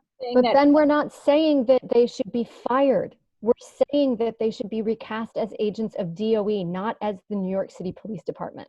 And also, if there are things that they could even be improved, we're saying that there's a possibility for improvement. And it's not that they wouldn't have safety training and the skills to handle somebody who coming in with a gun. It's not that they wouldn't be trained in any of those things. It's just that they also would be trained in, possible, social justice, to have either there's many. So why don't you ask the NYPD to have them also trained in that regard too? But I have seen amazing work by people who've put their life on the lines for kids, for students, for elementary school students. And now we're saying, screw you, because you're NYPD, that makes you an evil person. That's what you're saying. I think that's not what we're saying, but I think that if you obviously don't want to hear what we're saying. I mean, it's different in different communities, right? I mean, I was grown up to say if there's a problem, you go to the police. In some other communities, they can't do that. And, this is elementary schools. I mean, I understand their point. Even if it's just a uniform, and I don't know. According to the coverage in Chalkbeat Matters this morning, de Blasio has already made up his mind that the New York City Police Department is staying as our school safety agents, at least for the next year. So as Tom has repeatedly said, our resolutions sometimes mean nothing. Vote your conscience, Ben. If you don't want to support this resolution, don't support this resolution. I think in the interest of time, can we please on the move on? line when someone has a gun or a knife, you know, I'm going to respect that person, and they did that for children at PS 33, and I just feel awful that this is now how we're repaying them in kindness. I just feel awful about this, and you know, for what? For a little bit of money, they're protecting our children, and this is not they. You know, for what? They did nothing wrong. They put their life on the lines, and now we're branding them as racists. And the majority of all the people that have protected my children have been children of people of color, and now we're saying you just don't meet the standard. It's sad. So a quick lesson, racism lesson 101. There's a difference between systemic racism and individuals. You can have a system that's racist and not have individuals who are racists. And I'm not going to go into explaining how that works, but there is this distinct difference between calling the system racist, which is not the same as calling people who work within that system racist. This resolution does not call those school safety agents racist, but the system of the school safety division that is managed by NYPD is racist. So let's just make that distinction. We're going to move on. I will say that on that resolution, much the way Shino and Eric felt about the resolutions I wrote, there are many things in that resolution I agree with, and if we can, going forward, find a way to be more collaborative with each other, that would be great, because I think,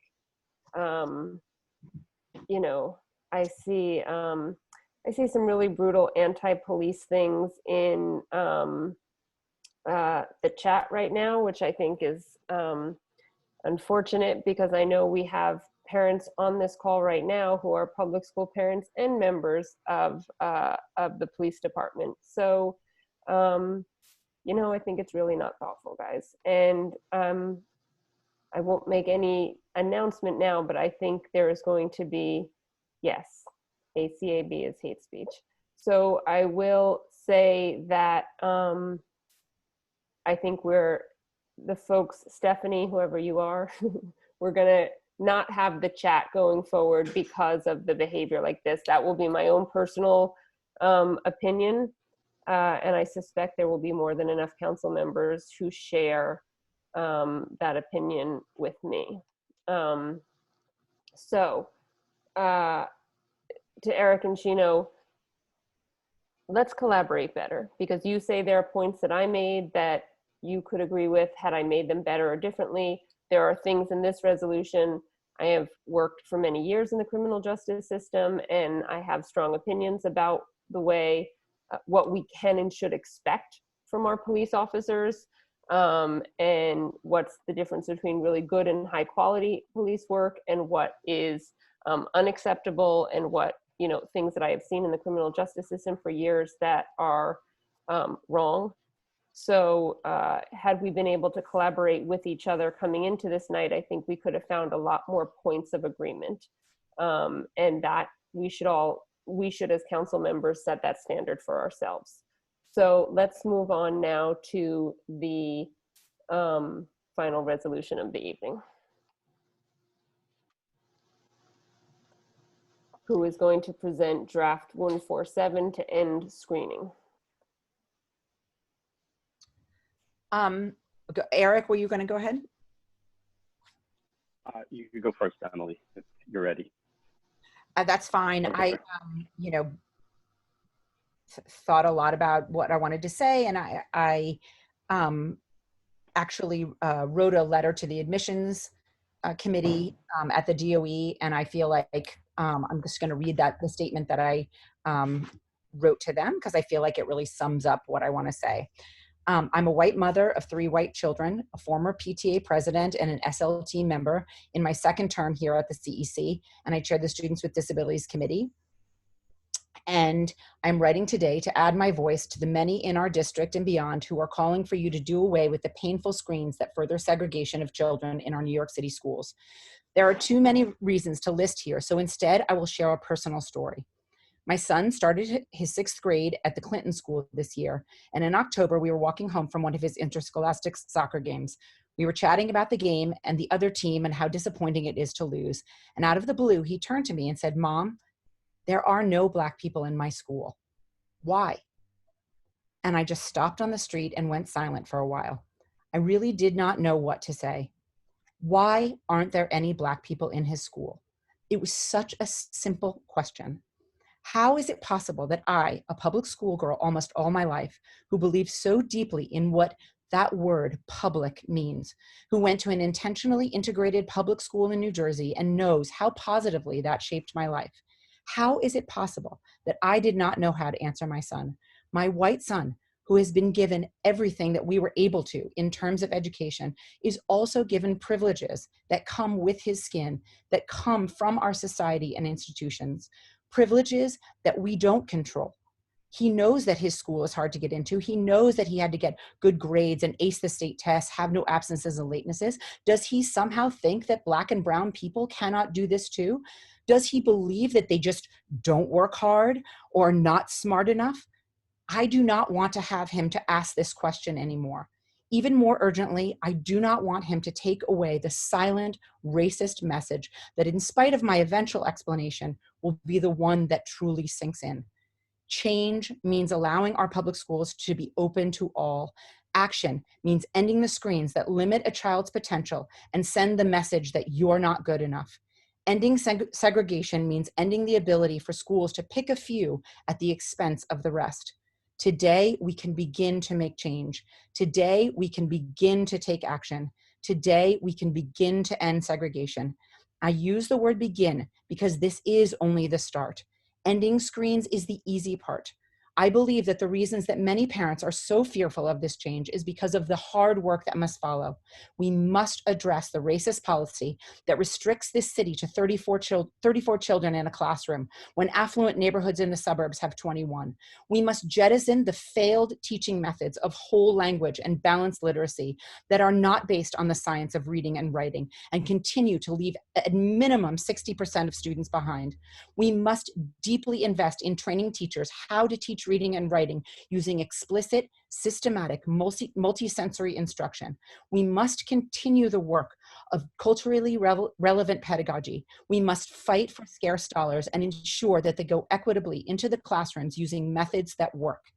As I look outside my window in Soho and listen to the hundreds of thousands of peaceful protesters, as I interact with my children while they school from home, I know that this is the change that must happen.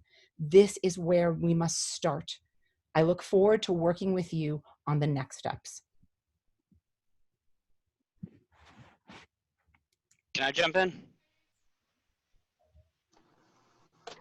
Go ahead. Yeah? Okay, thanks. Girls, quiet for a moment. So I think your hearts are in the right place, and I think there are many adjustments that can be made to our screening process regarding transparency, removal of absences from screening. I think that if the kids can get the test scores and grades, their home life should not affect the schools that they go to. I think grades themselves may not be a great screening measure because of the inconsistency in grades, and perhaps class rank, something like that, would be a better metric. However, this resolution seeks to destroy schools without a satisfactory replacement. It's a repeal and replace later plan. Using the tragedy of George Floyd in this resolution seems tasteless and senseless to me. George Floyd was a victim of police brutality, not school screening. Your opinions on school screening have not changed from before George Floyd. Your behavior of sending your own children to screen schools has not changed. It is nothing short of cognitive dissonance. This is not to say that integration is not a laudable goal. I just think that you're starting too late and not listening to the people that you want to help. Listen to my daughter, Georgia, who is a native Chamorro as her mother was born in Guam. Listen to her friend, Jemiah, who took the 6 train from the Bronx 6 years to go to the same elementary school as Georgia. We need to improve schools early and everywhere, and we need to allow parents to choose where their children go. There can be a choice-based lottery in elementary schools, which do increase racial diversity. I've submitted data and a rough plan to integrate New York City, and Teens Take Charge as founder to do so. If we start integration efforts in grade 6, we will perpetuate stereotypes that would not exist if we started integration efforts much earlier, pre-K or K. My daughter will not go to a screen school. Not that she didn't apply, she just didn't get in. And she'll be fine. You don't have to send your kids to screen schools, but some parents want to, and we represent a lot of parents that do want to. So that's all I have to say about that.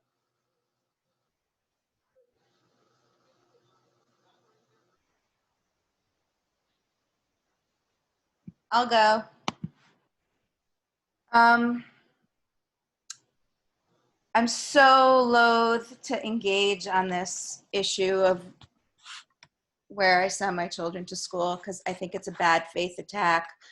When we were discussing how to grade children, and I was in favor of eliminating grades, and one of the comments was, well, their kids don't have good grades like ours. So I don't feel like, this assumption, so the assumption was that I was, lobbying for a policy because it was going to help my own child. And, it doesn't change it, and on the flip side, now I'm a hypocrite because of where my children go to school. If my children went to unscreened schools, I presume the assumption would be that they couldn't get into a screened school, and that's why I take the position I take. I don't think anyone's mind would be changed by my arguments, whether or not my arguments should stand on their own, not based on personal decisions. We actually, as forthright as I may seem in these meetings, my house is not the autocracy of Robin Broshi. I have a partner, my husband. I have children with decisions. I spend a lot of time trying to support Teens Take Charge, Integrate NYC, being a mentor to Violet.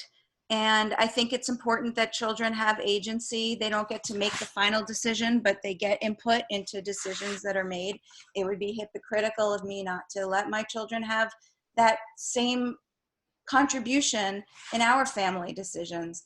The reality is, when I pushed Baruch AP for my son, he told me that his friends would think he was stupid if he went there. Because despite the messages that I try to share in my house, our system is bigger than that. Our system is decided by his teachers and by the administrators and the principals and the other parent leaders in our district, and they know what it means when some schools are screened and some aren't. And we have a system that leans into and reinforces stereotypes about how we measure hard work, about and how that measure, when done by grades, should reward people to priority access to the schools of their choice. And I simply say that that's a lovely luxury. Yes, it was wonderful when I got my daughter's test scores and I could say, look, now you get to pick which school you want to go to, and you'll probably get into one of the top ones because that's how the chips fell for us. And I'm simply saying that the rules shouldn't entitle my family to that luxury at the expense of other people. There's a Harvard School of Public Health just came out with some research that shows that exposure to police violence leads to persistent decreases in GPA. So I think it's really relevant to talk about what happened to George Floyd and the smaller scale aggressions that communities of color have to face and how that influences metrics that we grade students on. Starting in kindergarten, doesn't erase all of those traumas that students face outside of their home. And it doesn't have to be the police. We had Marisol, our executive superintendent, sponsored Courageous Conversations, anti-racist, anti-implicit bias training for parent leaders. A number of us went to it. And on this second day of this training that was supposed to be about understanding how insidious racism is, we had to derail the entire morning because one of the participants in the training was accosted by a white man in a suit on the subway, calling her the N-word, pushing and shoving her for merely what he thought was sitting too close to her on the bus, on the subway. And this is an adult woman who then had to show up at our meeting. And at first she wasn't even going to talk about it. She was going to try to dive into her day normally. And all I can think about was, what if she was taking her kid to school and her kid had to perform that day with the white parents? This woman was in an anti-racist group, and she wanted to suppress the trauma that she experienced to go along, get along. And that the idea that we're going to ignore all of these, the external, I mean, it's not external. All the systemic racisms are interconnected. Someone in the chat earlier said something about it's about income, but it's not about income, because these kinds of traumas are race-based. They are not based on income. So it's a little droning, not as focused as some of my prior statements. I think it's very relevant to be explicitly calling out the way Black and Hispanic children are always going to be, not always, excuse me, the way that screens end up excluding them from the most resourced schools in our district. And I think it's very relevant that all of the changes in our culture that we've just seen in the past 3 weeks are at the forefront of why we have this conversation. I just want to add for 1 minute here, real briefly, some stats from the Access and Diversity Report from the Center of New York City Affairs. Screen schools make up 15% of high school students are 15%. Screen schools make up 15% of high schools. Screen middle schools are 18%, and more than half of screen schools are Black and Hispanic, and 60% of screen schools include low-income households. So those are the stats. So this is what we're dealing with. You know, I would like to add some breaking news here. I'm just like the mayor. I'm just like the chancellor. I'm just like the sponsors of this resolution. I want my son to go to a screen, academically challenging school, a place of quiet study, of challenging mathematics, challenging science. I'm Latino, so that's what I want for my son. And I understand that the mayor wanted that for his son, and the chancellor, and the sponsors of this resolution. And I've been sitting here and listening to everyone speak, and it seems like everyone wants to speak for Latinos and poor African Americans, but they never listen to poor Latinos, the poor African Americans, and what they want, and how they would like to be in a school next to students that are dedicated, that want to learn, that are not disruptive. That's a good thing. And that's what I want for my son. And that's what he's getting in an SP class. And there's nothing wrong with that. And so I am like the mayor and the sponsors of this resolution, but I'm not like the mayor and I'm not like the sponsors of this resolution because I don't want to deprive other parents in District 2 of that opportunity to gain access to schools that will educate, really educate their children. So I think people should think about that. And, you know, when I was thinking about this discussion that we're going to have tonight, I thought about this school up in Upper Manhattan, the Manhattan Center for Science and Mathematics, which is 95% Latino minority. And a rumor got out that the chancellor wanted to unscreen their schools. So immediately, this minority population went to Twitter and began tweeting, please rethink this decision.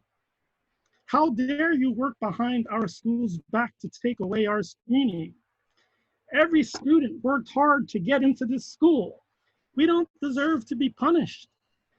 These are Latinos and these are African Americans that are sitting next to other African Americans and Latinos that are learning and that appreciate being in an environment where we can learn.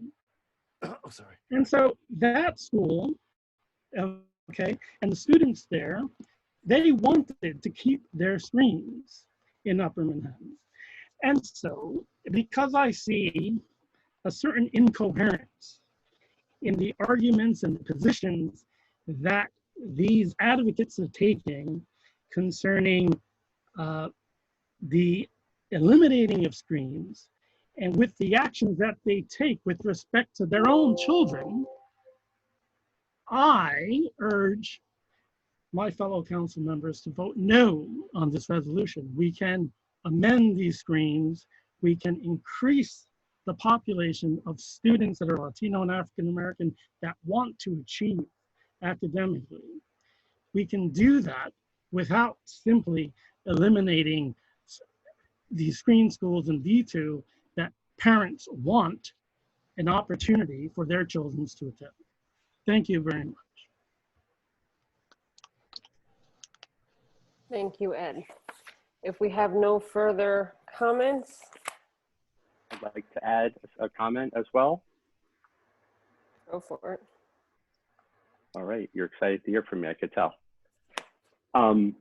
It's past my bedtime, Eric. It's really nothing personal, but please share with us your thoughts.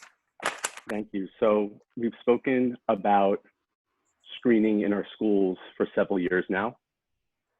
I think tonight is another opportunity for us to reflect on the values behind screening, what it does to our community.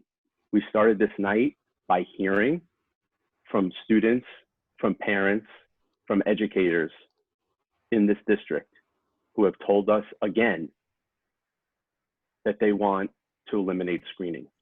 So we need to end the commentary that there is overwhelming support to maintain screening. Tonight, if you listened to the people in this meeting, they have told you loud and clear. Those same people told you the same thing last month. They're out at meetings and public forums. They have voices. Everyone here in this district has a voice, and we need to listen to those voices. I think it's important to understand that our superintendent made clear that all schools in District 2 are ready to educate our children. If we believe that our schools in District 2, specifically our middle schools, are not ready to unscreen, then we are basically saying that our educators, our principals, our teachers are not living up to the expectations that we set for them. So there's two things I want to say very clearly. First is that we know that the screening process is broken, it's deeply flawed, it's designed and implemented poorly, and it does in no way meaningfully give us information to make meaningful distinctions among students. Second, and more importantly, screening is about labeling, separating, sorting, and eventually segregating students. And this council, leadership in District 2, continues to focus and push on maintaining a system that does just that. This is a first step that we can say clearly we are looking to end exclusion in this district and start on the path of reconciliation and bringing our community together. I hope and urge everyone on this council to vote to end screening tonight. Let me just jump in and say to everybody here that the most effective way to vote against screening is to not send your kid to a screened school, because you don't have to. I didn't. I want to make a comment about some things that I heard from the parents who spoke. Primarily, actually, resources. Somebody said the way to fix schools is rethink resources. Some other parents said we have to fix elementary schools. Some other people said we should really be creating more high quality schools. I agree wholeheartedly. And for those of us who are pushing for school integration, all those are pieces of the big plan. Removing screening is just one little piece of our way to move toward integrated schools. We absolutely have to integrate elementary schools somehow. I'm not sure how we're going to deal with the zip code, but that is something we have to do. We absolutely have to rethink how resources are allocated among our schools. And when I say resources, it's not just about money. It's about human capital that exists in the predominantly white schools that a lot of the Black and brown schools do not have. We also have to think about what is being taught and how once students get inside the school buildings. That's culturally relevant pedagogy. We have to do all those things as well as removing screens. And what I wanted for my kids were schools that are not predominantly white and really affluent, because that's sort of the home environment. I'm not white, but my husband is, and we have an affluent lifestyle. And I wanted my kid, my younger one, because this is when I became more aware of these issues, I wanted her to experience the diversity of the city. Regardless of the admissions method, the school that I found was Lower Manhattan Community Middle School. When she went there, that school reflected the diversity of the district. We were pretty close to the district average in race, socioeconomics, English language learners, and many other metrics, test score distribution too. So that's why I sent my child to that school, and she happened to love it, and they happened to be screening students. And then for the high schools, like Robin said, there are many, many, many things that go into making a decision for high schools. My older one gave me all my gray hair, so I knew what it was like to deal with a teenager. She picked a school that was right at the poverty level, 60%. Actually, when she started, it was dipping down to 58% students living in poverty, and it was majority Asian. Those are decisions I made, and I stand by them. And once I started these schools as a parent, I introduced discussions on how to talk about race with parents. I work with the administrators at both schools on how to address equity within the school. So as far as I'm concerned, I am walking the walk.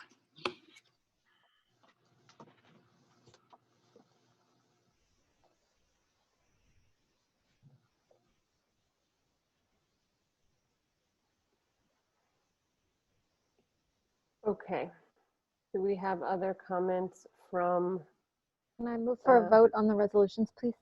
Yes, and I will second that. Okay. So, Vincent? Yes. So for resolution number 142, how do you vote? Maud? What we can do, do you have a list of names, Vincent? I do. Okay. 142, I vote yes. That's the continuum of. Yes, read out the name of it, please. So that's K to 12 continuum. So Maud votes yes. Shino? Shino? On number one? Sorry, no, I vote no. Okay, Robin? No. Okay, Len? Yes. Ben? Yes. Ushma? Yes. Eric? No. Emily? No. Let's see, Edward? Yes. Tom? Yes. And I'm voting yes. Violet, I know you don't really, but we were recording your vote anyway, so. No. No, okay. On number one, so that is one, two. So that passes 7-4 with resolution number 143 on timely elections and related matters. Maud. Yes. Shino. Abstain. Robin. No. Len. Yes. Ben. Yes. Ushma. Yes. Eric. No. Emily. No. Edward. Yes. Tom. Yes. I'm voting yes. And Violet. Abstain. Okay. So that passes, I think it's 6-4 with one abstention. No, 7 I to 3. think it's 7-3, one abstention. Oh, sorry about that. And okay, so number 144 about the citywide council for community education council. No, the summer youth program. Oh, sorry, you're right, you're right. Sorry, we're on 144. Yeah, So so we're on 140. Oh, yeah. Oh, wait, hold on. What was the first one? What was the one we just voted on? that was about The elections, CCEC elections. that we're instead of being canceled or postponed, that we would urge the DOE to hold timely elections for officers. Oh, okay. Oops. Does Do you your want to vote change your vote, Emily? Yeah, I think that I'll vote yes for that. Okay. 8-2. Right there, if you recall, there was some discussion about what was in the first part of it that some folks objected to. So, but Sorry, I've got it. You know what? I'm just going to abstain on that. I'm sorry. I'm going to abstain. okay, all right. So instead of a no, it's an abstain. Okay, so it passes 7-2, 2 abstentions. 7-2 and 2. Okay, moving to 144 on urging the creation of a citywide community education council. Maud. Yes. Chino. No. Okay. Robin. No. Len. Yes. Ben. Yes. Okay. Ushma. Abstain. Eric. No. Emily. No. Okay. Edward. Yes. Tom. Yes. Was that a yes? Okay. Yeah, sorry, yes. Okay. I'm voting yes as well. So, and Violet? Abstain. Okay. So it passes 6-4 with one abstention and Violet's abstention. 6-4 with one abstention.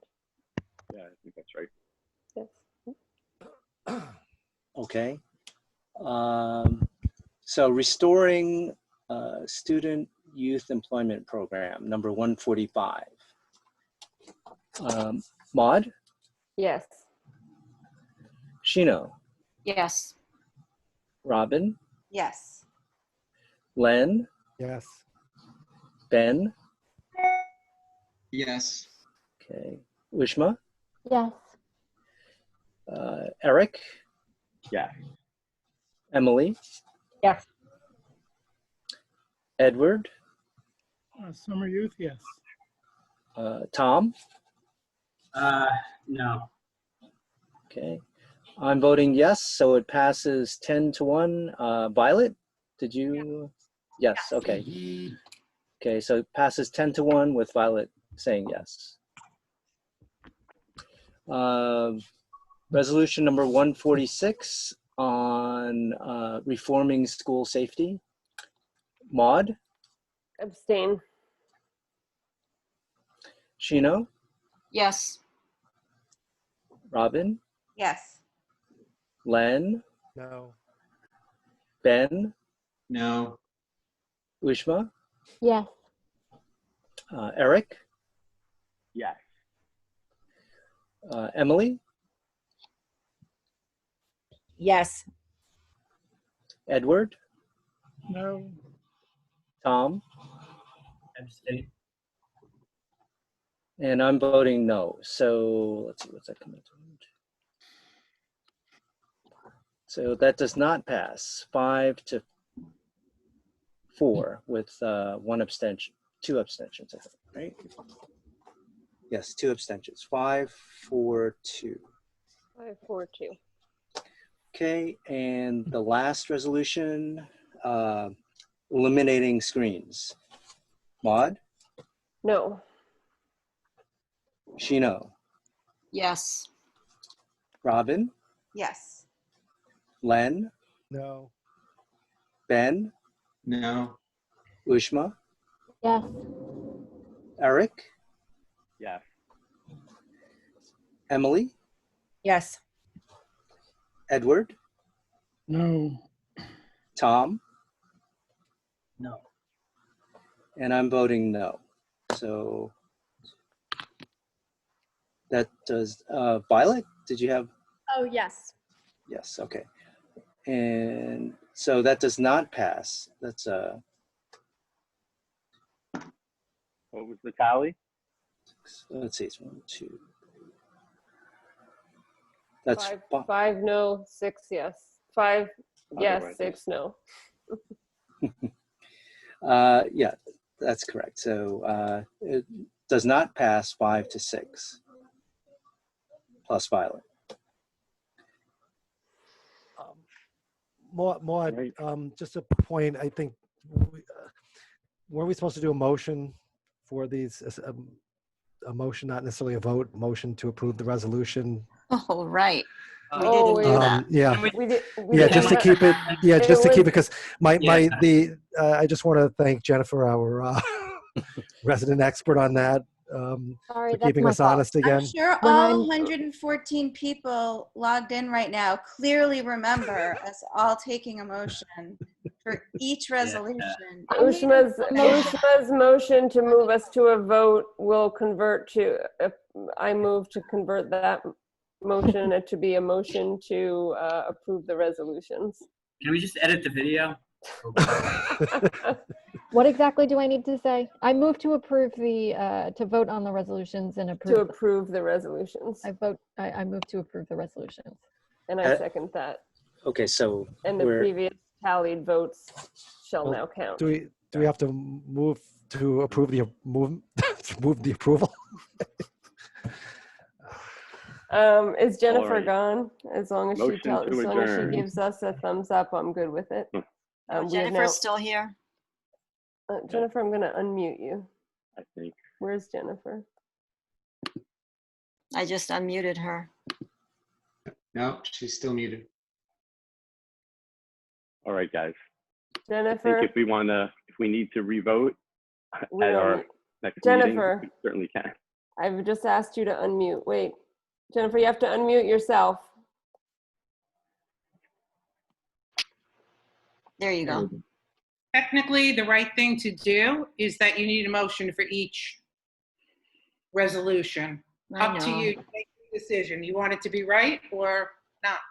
Let's Doesn't matter. Can we do it now? Can we make the motions and just rely on the previous votes? It's not like the DOE is waiting on our resolutions to do stuff. I'm gonna say, I make a motion to approve resolution 142. I make a motion to approve resolution 143, 144, 145, 146, and 147. Does anyone second those? I'll second all of them. motions? Second all of them. Yeah. Second. And Now do a roll. Uh-oh. no, wait, now do Uh-oh. what? We Did lost someone just- Jennifer. She said to do a roll call. All right, Oh. we're gonna do a quick roll call. I'm gonna do it. This is to determine if all of your previously stated votes are still your votes on all of the just motioned resolutions. Robin Broshi, Yes. Eric Goldberg, Yes. Vincent, Yes. Emily, Yes. Edward Irizarry, Yes. me, yes, Ben Morden, Yes. Ushma Neal, Yes. Len Silverman, Yes. Shino, Yes. Tom Rockledge, How to change the heart? No, yes. Violet. Are your votes all the same, Violet? Yes. Yes. Motion to adjourn. Everyone's a little, oh, Second. everyone was a little frozen. Thank you all for those Thank of you. you who behaved well and said kind and thoughtful, great things in the chat. I appreciate it. For those of you who didn't, we're not going to have a chat anymore. And to all the council members, I know this was a really hard night and there were some tough conversations. I appreciate everyone putting in the effort. It's 10:40. May you all get to go to bed very soon. I'm drinking. Well, too. There are kids watching. We're not, no drinking. Good night. Well, good night, everybody. Night all. Thank you. Thanks. Bye.